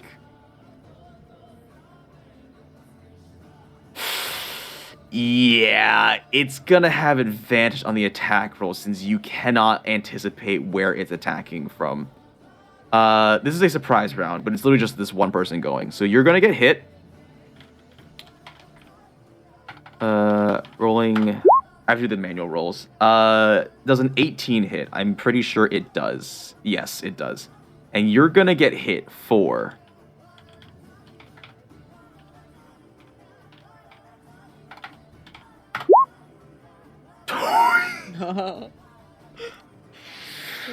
Oh, well. Okay. You're gonna get hit for 29 slashing damage, and now we're gonna go into initiative proper. So, don't worry about rolling. I got this. The one with the red marker is just the,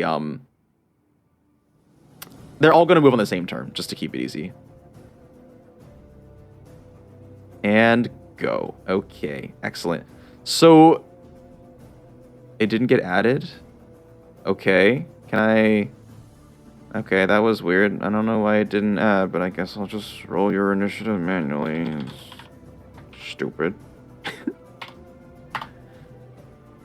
Oh, I can't spell. There we go. Okay, it rolled a 10. Point. Okay. Okay. Wheelie, it is your turn. There's not one behind you. He's just the turn counter guy. So ignore the one with the red. Ignore this guy. Okay, Wheelie, it's your turn. What do? You just watch as Flinty is attacked by this creature. I am going to move at 40 feet and just like dash towards Flinty.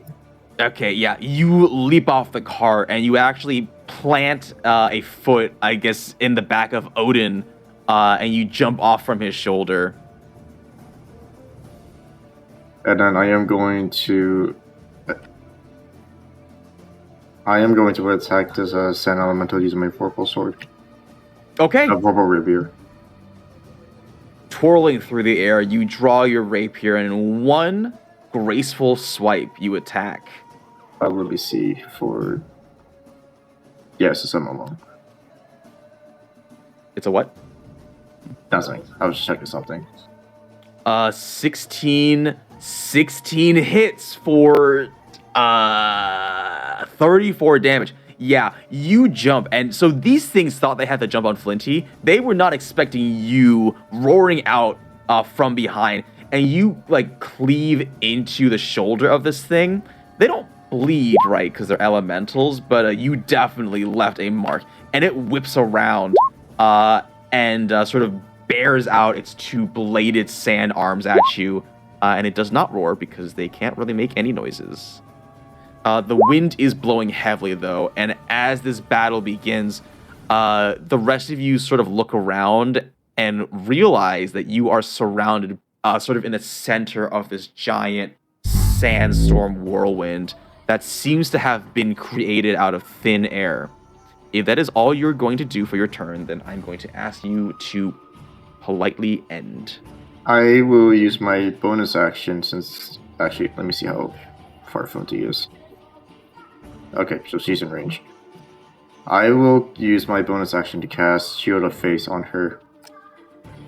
And I will consume one of my second level spots. Flinty, you cannot see, but you hear Wheelie grunt out, and you feel a protective energy surround you. So if you can remember that your AC has +2 for 10 minutes, that would be a lovely. That's the end of my turn. Okay, let me just give you this shield. Okay. Ganondorf, it is your turn. Alright, so seeing Wheelie attack these, am I able to tell that they're made of sand? Yes. They kind of just came up from the ground and built themselves out of the sand around you. Okay, I'm gonna move up here to this group that I can see, and I want to try. I don't know if this is gonna work. I'm gonna try it. I want to open up my decanter of endless water, and I want to look into it and speak the word geyser and spray it at them. That's so creative. What does geyser do? It produces 30 gallons of water that gushes into a geyser 30 feet long and 1 foot wide. And then as a bonus action, I would be aiming it at the 3 creatures in front of me, try to like spray it back Okay. on them.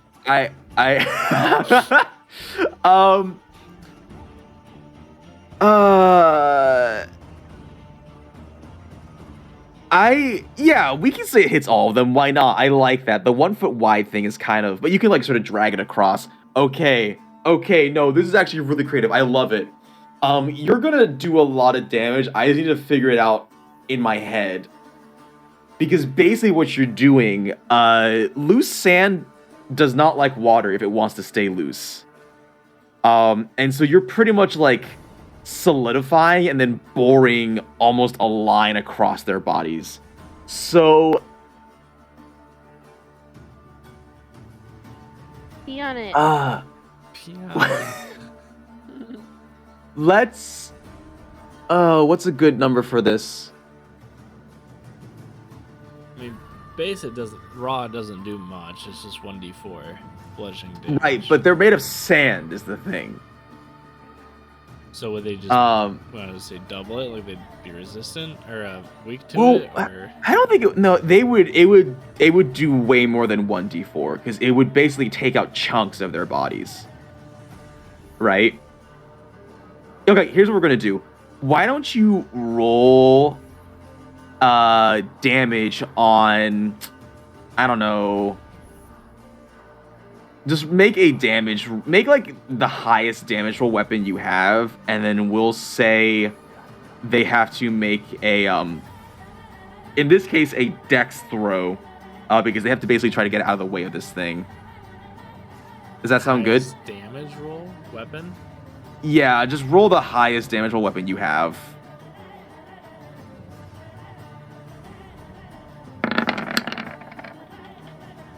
Alright, 21 damage. And let's say they have to beat a DC 17. That's pretty much all of your spell saves, roughly, at this point. I think that's fair. Sound good?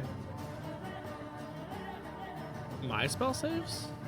Just average level 12 spell save. Oh, I know yours is higher because... Yeah. I'll go with that. That's fine. Okay. They are rolling a d20 plus 9. 15. Okay, they fail.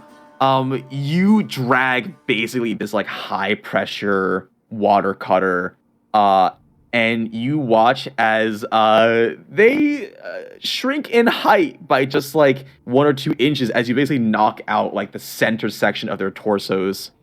All of them take 21 damage. And it says that an object would normally be knocked over or pushed 15 feet away. Would that apply?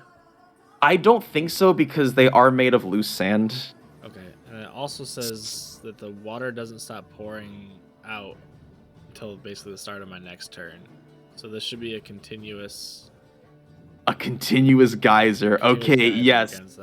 Excellent. Okay, well, the thing is, it is 1 foot wide, so you can only be targeting one of them then. So which one do you choose to target at the end of your turn? Front and center one.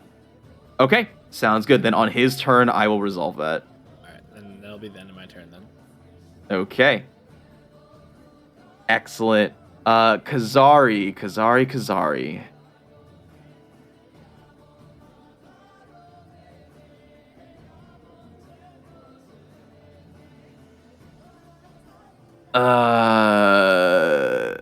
I can't see Flinty's HP right now. There it is. Okay. Kazari is going to... Can he even reach that far, actually? I don't know if he can reach that far. Okay, no, he's going to have to move. He's going to move forward until he can get within range. Please stop doing that. There we go. Okay. Oh, don't know how to use my own thing. There we go. Okay. Kazari is going to walk forward, and he is going to cast Healing Word as a bonus action on Flinty. Oh, wait, I forgot I have to do this from my main thing, because the game doesn't like it when I do it from my spells page. Healing Word. Flinty, you're healed for 6. And he is going to, on his action, just cast Eldritch Blast 3 times at the target that is targeting you, Flinty. Oh, nope, And I'm using the wrong. Me, I guess. I guess, but it is made of sand, so this will be interesting. So we do one of these, one of these, and one of these. Okay. All 3 of those hit. Flinty, you feel as the sand around you disperses, and you actually hear it crash up against the rock that you were sort of snuggled up against, and you feel the sand around you disperse. You do definitely still have sand in your eyes, so you'll have to resolve that later. But this guy's going to take a total of 31 damage. And he's sort of just like dispersed and crashed up against the rocks. He is incapacitated for a turn. And that is the end of Kazari's turn. Next up are these sand assassins. So the one that is dispersed is going to spend its turn just recuperating itself. And Ganondorf, the one that you are blasting, I'm going to have it make another dexterity saving throw. And if it fails this one, then it's going to get hurt a lot. 19. Okay. So it does manage to dodge out of the way, but not before you sort of take out more chunks of its body. Go ahead and make another attack roll. Just with your Vorpal Sword or whatever. It takes 18, I guess, water damage as you sort of like bore these lines through its body. And it's like moving a little stiffly, right? Because, well, it's wet now, and it's not as mobile as loose sand. So it's gonna sort of form crude legs and run up to you. And it's going to attack you, but with disadvantage since it is wet. So let's roll 2d20. Oof. Does a 20 hit you? 20 does. Okay, so you're gonna take some damage, unfortunately.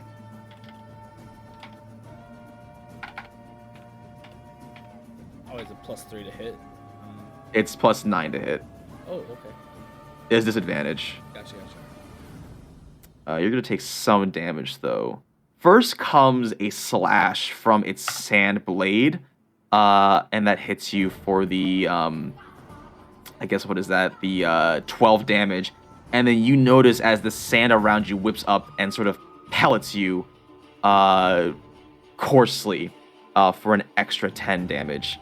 So that's 22 damage in total. And I'm just going to go ahead and say the other two are going to do the same, but not at disadvantage because they are not as soaked. So, oops. Okay, so let me just check real quick. Your AC is 19, so only one of them hits you. And it's going to hit you for 24. Next up, Wheelie, the three that are sort of nearest to you are going to attack you.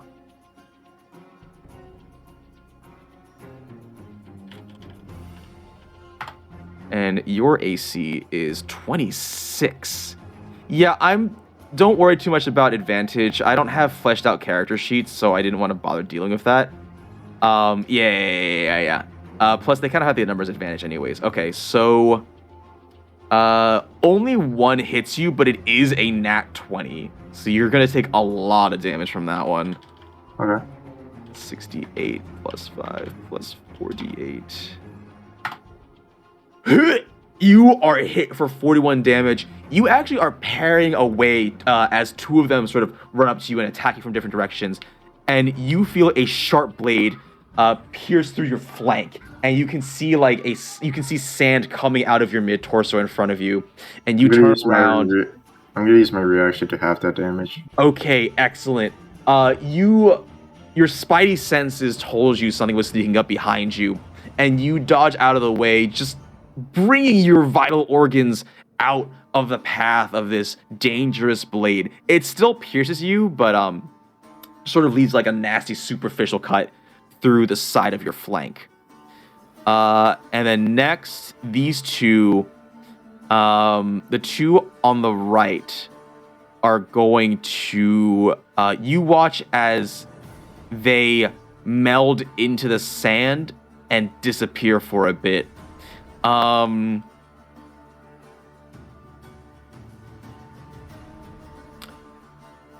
me make a stealth check.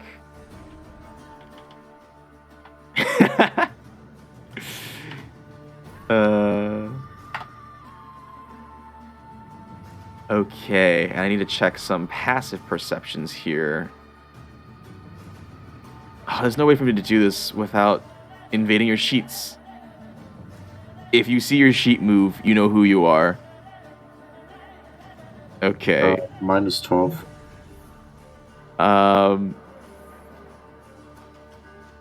Isarya, you feel wind blow up behind you, and you turn around and watch as two of them burst up from the sand and invade your caravan. They are going to attack you. Oh, wait a second. That's not how that works. They can't hide as a bonus action. They just hide as their action. So never mind. These two are invisible. You just, you guys can't see them.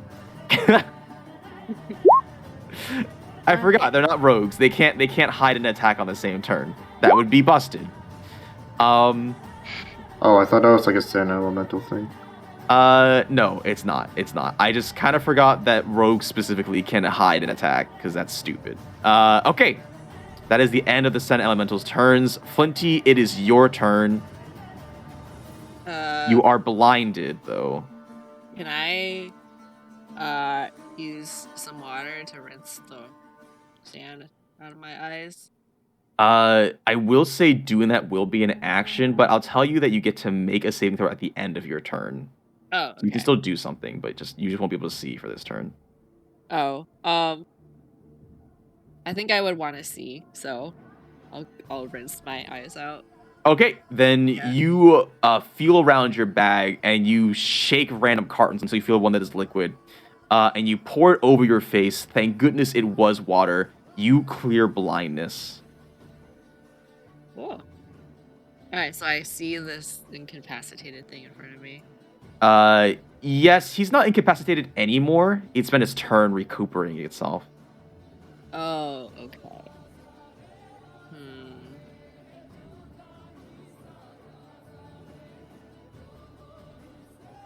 Well. Okay. I guess I will do my temporary hit point thing. Okay. As a bonus action. I don't remember what the range was on it. No, anyone I can see. Okay, yeah, so it'll be myself, Wheelie,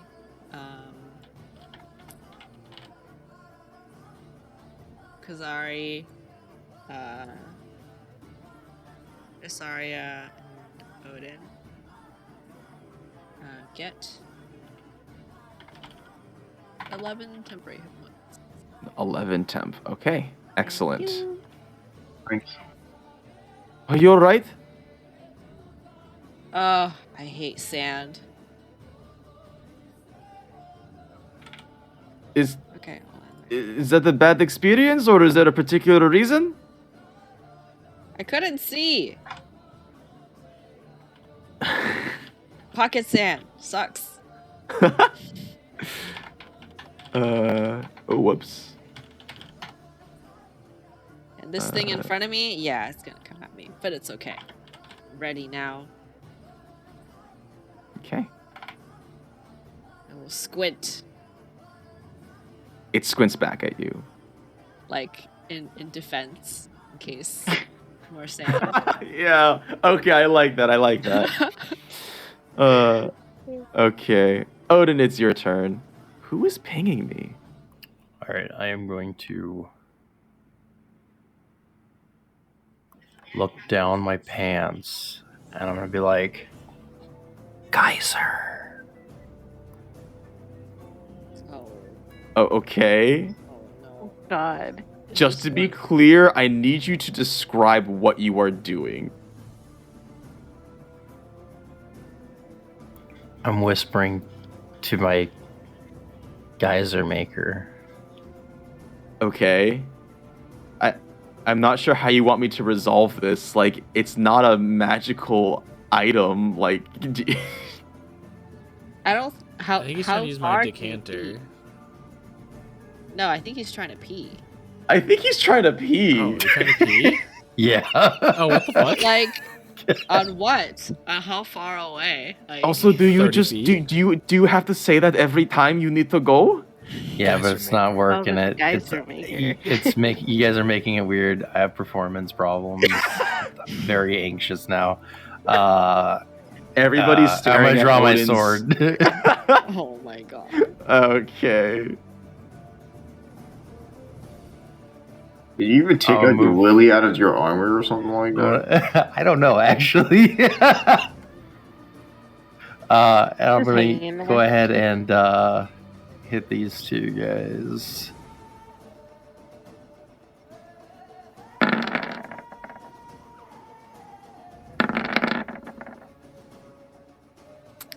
Oh my gosh, that is so unfortunate. A double crit fail. No, hold on. I have to stop you at the double crit fail because that's so bad.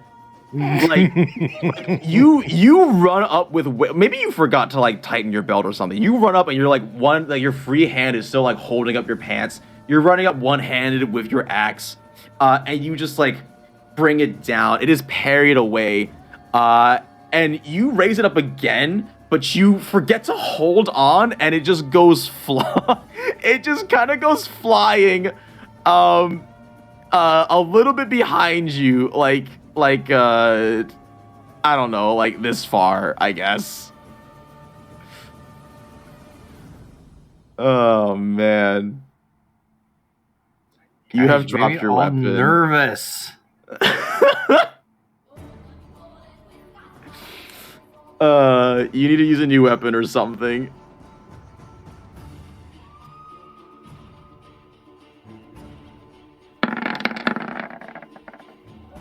See, now that's a freaking weapon. Holy moly. Buddy. You quickly whip out this dagger. The sun's rays glinting off of it. And you shred it through this creature for 14 slashing damage.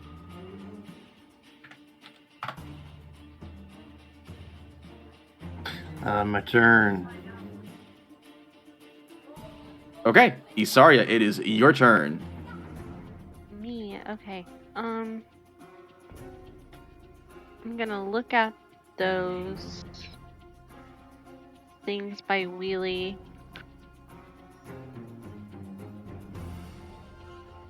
Oh my god, give me a second. Take Okay, as much I'm time gonna as you look. need. Sorry, my No, Reagan don't be is sorry. eating his toy basket. Anyways, I'm gonna look at the things surrounding Wheelie, and I'm going to hit this one first, this one, and that one. With Gonna what? do, Scorching Ray. Ooh, okay. 2, 3. Holy fuck. Yo, big rolls. 22, 20, 27. All three of those hit. What was the order again? From top or counterclockwise. Okay, excellent. You fire off these blasts of heat. Let me do the damage first. That's 13. That's 8. And that's 12. And you actually watch as the areas you've hit them have turned into glass. And they're rigid. They can't manipulate that. Ooh. Nice. So they're gonna be just a little bit weaker. Fire boys. Okay, that's it. Fire boys. All right, Galadriel's turn.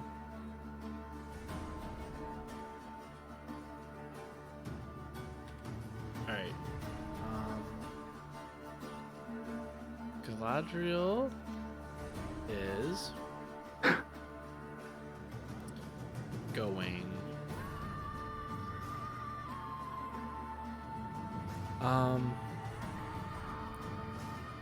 Alright, so she's gonna see that Wheelie's surrounded, and she's going to Hunter's Mark, this one closest to her. Mm-hmm. And then she's going to shoot it with the longbow +3. Okay. Twice.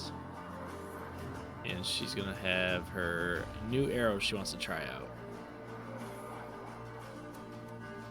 So I will roll that. Hunter's Mark. Then another shot.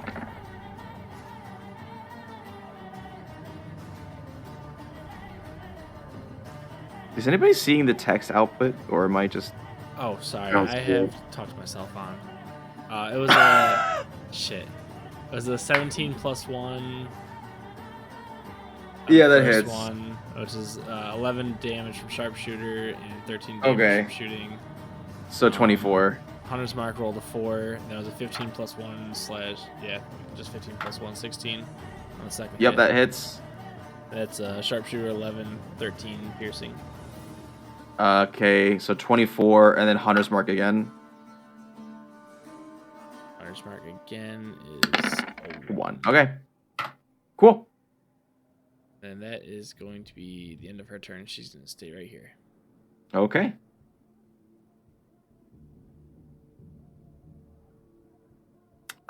We go back to Wheelie. I think noticing all this fire that's turning the enemy into glass, Wheelie's gonna quickly pull out his arrow dagger. The arrow hand, and then he's going to attack the top center. Okay, go for it.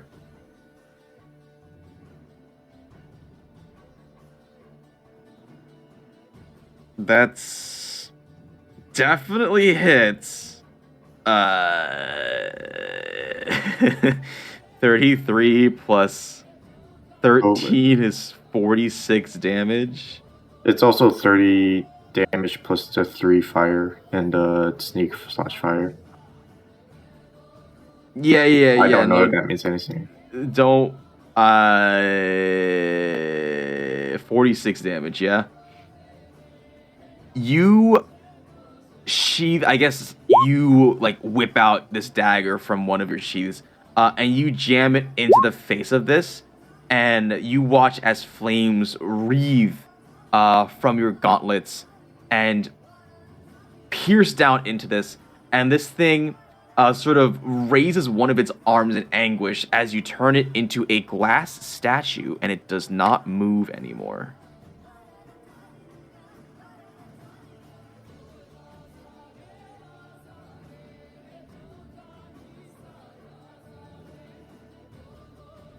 And then for my bonus action, I am going to disengage, and I am going to move.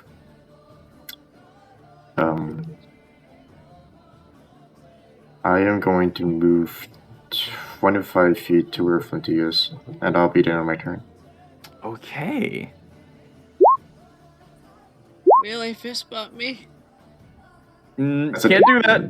Oh. Gonna have to be on your next turn, Flinty. Ganondorf, it is your turn. Alrighty. I got these guys all around me, so I am going to rage first and foremost because I don't like these guys attacking me. And then the one, this one. Yes. I'm gonna hit it with my Sword of Sharpness. It is happening. Oh no! Oh yeah! I saw the plus. crit. Yay! I mean, I assume because you always do that. Don't you? Oh wait, no, that's not the. Doesn't No, it? it I thought- is. You roll D20 again. Yeah, you roll another D20. For the Sword of Sharpness, it's not the Vorpal sword. I think if you roll a 20, okay, you would get to choose to cut off a limb, but you don't. Okay, so that's just 39 damage. Whoo, baby, massive damage. You still chunk off a good amount of sand that just sort of becomes normal sand All right, and then as it goes flying out. for my next attack, I'm going to test out my nice new weapon I got, and I'm going to hit him with my halberd. Ooh. Did I say halberd? Yeah, you've got a lot of weapons. Sort of in one swift motion, as quick as you drew out this sword, you sheath it and quickly change your stance as you reach behind. I don't know where you sheathed your halberd. I'm guessing it was mounted on your back. Yeah. But you bring it careening over your head and just cleave through this guy. 21 absolutely hits for 30 damage. Alright, that will be the end of my turn. Okay. Kazari. What can he have that's useful in this situation? You're a support class, Kazari. You can do some supporting.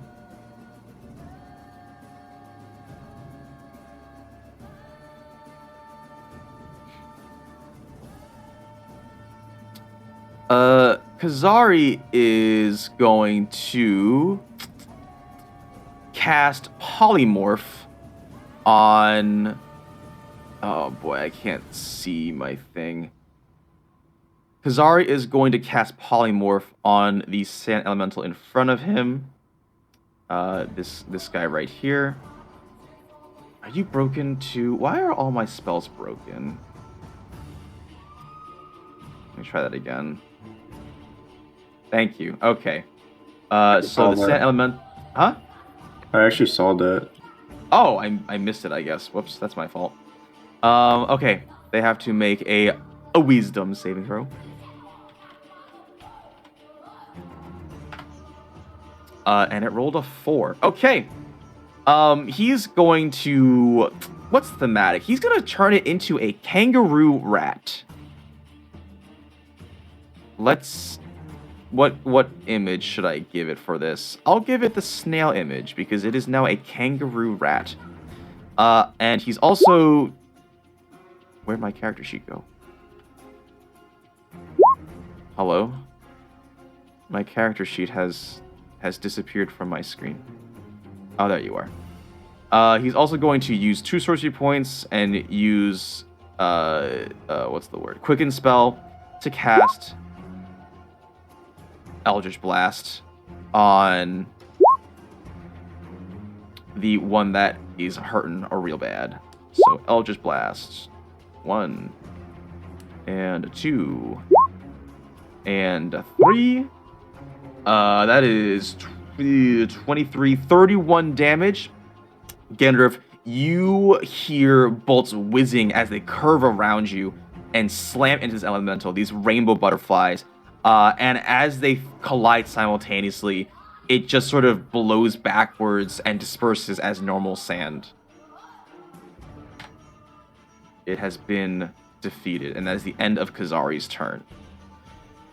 Okay, it's nice that all of the DM NPCs are going at once. Next up are the sand elementals.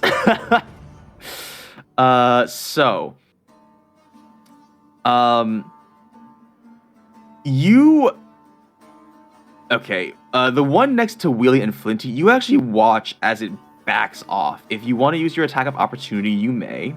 Oh, yeah.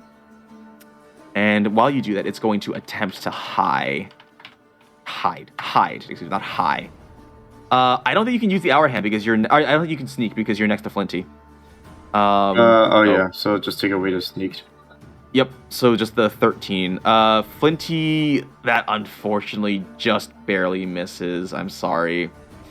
But it does take 13 damage from Wheelie. And it attempts to hide, but it's sort of like partially glassy, so it's not quite able to. It tries to meld with the sand beneath it, but you can still see the glass pieces. The one that's the kangaroo rabbit is just gonna kind of run around randomly, staying in the same spot. The 2 that are next to Ganondorf and Odin, you watch actually. The 2 of them are first going to make some attacks, and I actually have their attacks now. They're going to continue attacking Ganondorf. And I think only the 24 hits, yep? Yep. Okay. And then as a bonus action, you watch as they expand, and a small sandstorm now surrounds both you and Odin. But they're not like trying to blind you. They're just sort of dispersed. But they're kind of all around you. Okay. So I'll just enlarge them to sort of represent that. Okay. And then finally, there's a couple more. This guy over here is probably going to run up to... Actually, this one's also going to attempt to hide. So let me do that. Oh, that doesn't work either. The one in the center attempts to hide, tries to melt with the sand, but you guys are able to keep watch of it. Its little head is peeking out from above the sandy dunes. Okay, and the other two that were in hiding, Isarya, they pop up on either side of you, and they are going to have advantage on their attack here because nobody noticed them. This is going to be a little painful. Can I open up their character sheet, please? Please? Game? Thank you. Character sheet. Advantage. All right.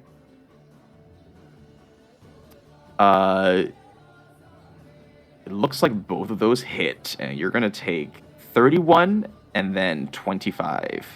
Jesus. Oh, wait, no. Right. Sorry. Back up. You don't take the extra damage. You only take the 20 and the 18. Excuse me. That's my fault. And actually, same thing with Ganondorf. Ganondorf, you don't take these 6 extra slashing. So you go ahead and add that back to you. Yeah, you add back 3. Oh, shit. Yep. Oh, that's the wrong way to do it. 63. There we go. Oops, sorry. Yeah, so Isarya, you take 38 slashing. Yep. Okay. And that is all of their turns. Flinty, it is your turn. Okay. Unfortunately, I'm not much use against constructs. Because all my CCs require things to have a brain and can breathe. I'm just gonna blast one. I will say they're not constructs. They're elementals. I don't know. I can give you a free feel Arcana check. Why don't you give me an Arcana check to see if your spells will work against them? Okay. 22. What are the rules of your spells again? Well, there's a lot of, like... I'll tell you this. They are not immune to being charmed. Ah, I see. Or feared, for that matter. Okay.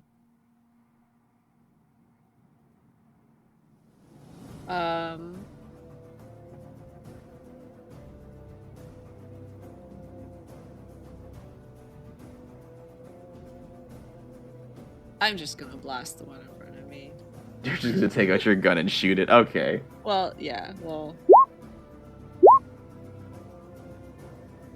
Ooh, all of those hit, actually. For 17 damage. Yeah, you whip out a spell which you have tried to use. Oh, you're no longer blind. You're shielded. You whip out these 3 Eldritch blasts that, I don't know, maybe they look like music notes or something, that just sort of blast away sand particles at this creature in front of you.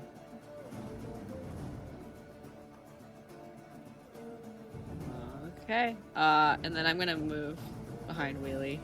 Like... Excellent. You hide behind his legs. Thanks, bud. Okay. I'll end my turn. I don't think we'll need this fist bump, so I'll save it later. It's once a day, so... Okay. All right. Odin, it is your turn. Alright, so, They are dispersed all around you. They're not like a single body anymore. It's just sort of an ambiguous, like, whirlwind of sand. So it's a whirlwind. And it's all moving one direction, like a tornado thing. They're just sort of like whipping around you, kind of. Yeah.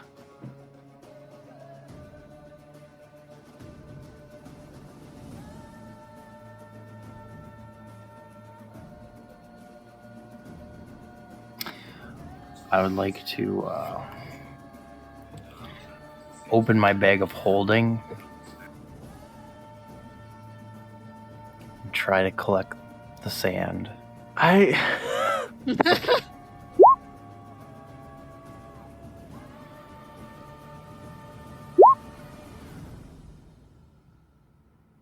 That's a pro gamer move. So the problem is that it's not a vacuum, right? No, but it's moving, right? See Does if they're this smart bag enough of to get out holding, of like, it. does it blow away? Because that's a lot of force on it. That's a good point. That is a lot of force on it. On the bag of holding?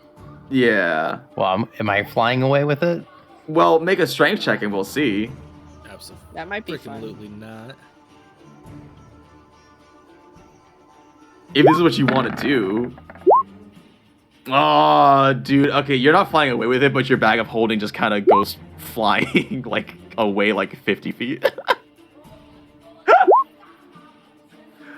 Odin's, all your stuff is scattered across the battlefield. Your bag of holding is like, all right, here it is. It's down here. Oh my Well, fuck. It was a good effort. Don't.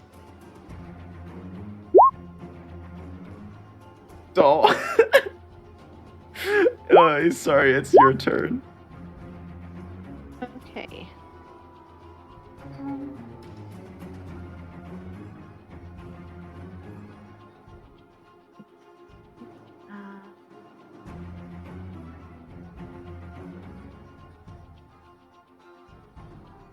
I am just going to spend some sorcery points to do quicken spell. Okay. I'm going to cast Scorching Ray on the 3 around me. Okay. Yes, as a I see. bonus action. So the one that's been swirling around Odin, you will have disadvantage. So just decide which one that is. Okay. That one was this one. Okay. And then second. Okay. Third. Okay. Oh, second. And then disadvantage. Right.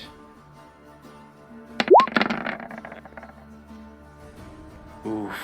I'm so sorry, but all None three of of them those, hit? yeah, they all miss. You Oh, fire man. off these rays, but you are surrounded, and it is very chaotic as you just heard Odin scream out like, "No, my bag!" As it goes flying off into the distance.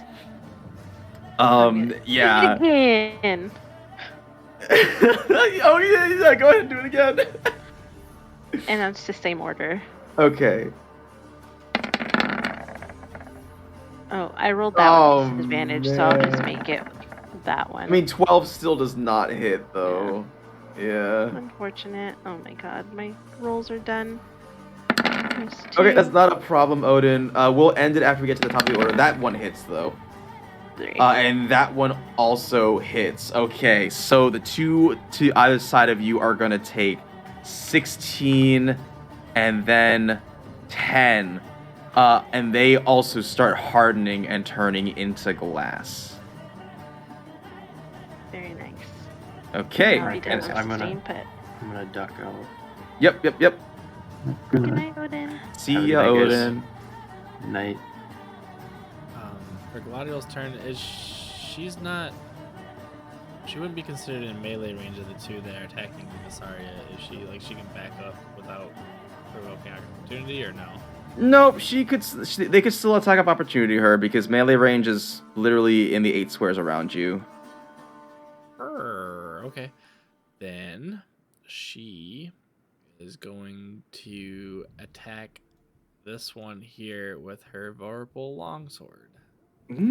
Okay. Oh, she also needs to transfer Hunter's Mark to this one as well. Yes, that works. Okay, so first attack. Don't forget you want to take off the sharpshooter modifiers. Yeah. And archery, and arrow, and that. Okay, sorry. So the first one's just a 12, right? I think it's like just 12. Damage. Plus strength plus proficiency. I rolled a 7 plus 2 plus 4. Is longsword? Isn't a longsword? Can a longsword be plus dex? I'm pretty sure it can. Longsword. Yeah, it's versatile. It can be dex. Oh, then I'll switch that real quick. Okay. So she rolled a 7 plus 3. What's her dex? 16, 3. Okay, so that does 13 damage then. Plus the Hunter's Mark, so it's 16. And then she will do it again. Okay. That's a crit! Oh, wait, no, Not that's the second one, advantage. though. That doesn't Yeah. count. Okay, yeah, the 12 actually does not hit. Aw, that is unfortunate. Oh, they're running the Giants there still. Okay, yep. Then she will end her turn there. Okay. All right, we are going to stop there, but before then, what?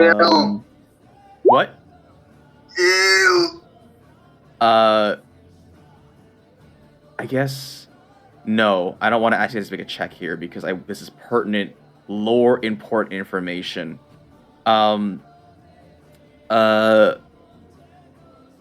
Let's see who will. Actually, I'll just say that as you guys are fighting them, you start noticing something peculiar. They're not like entirely made of sand. There's actually a very, very small part of them, almost like a core. I just want to say, gameplay-wise, you can't attack the core specifically. But Ganondorf, and you noticed this too when you defeated some of them, something fell out. And this core, you notice a very, very familiar glowing blue spiral.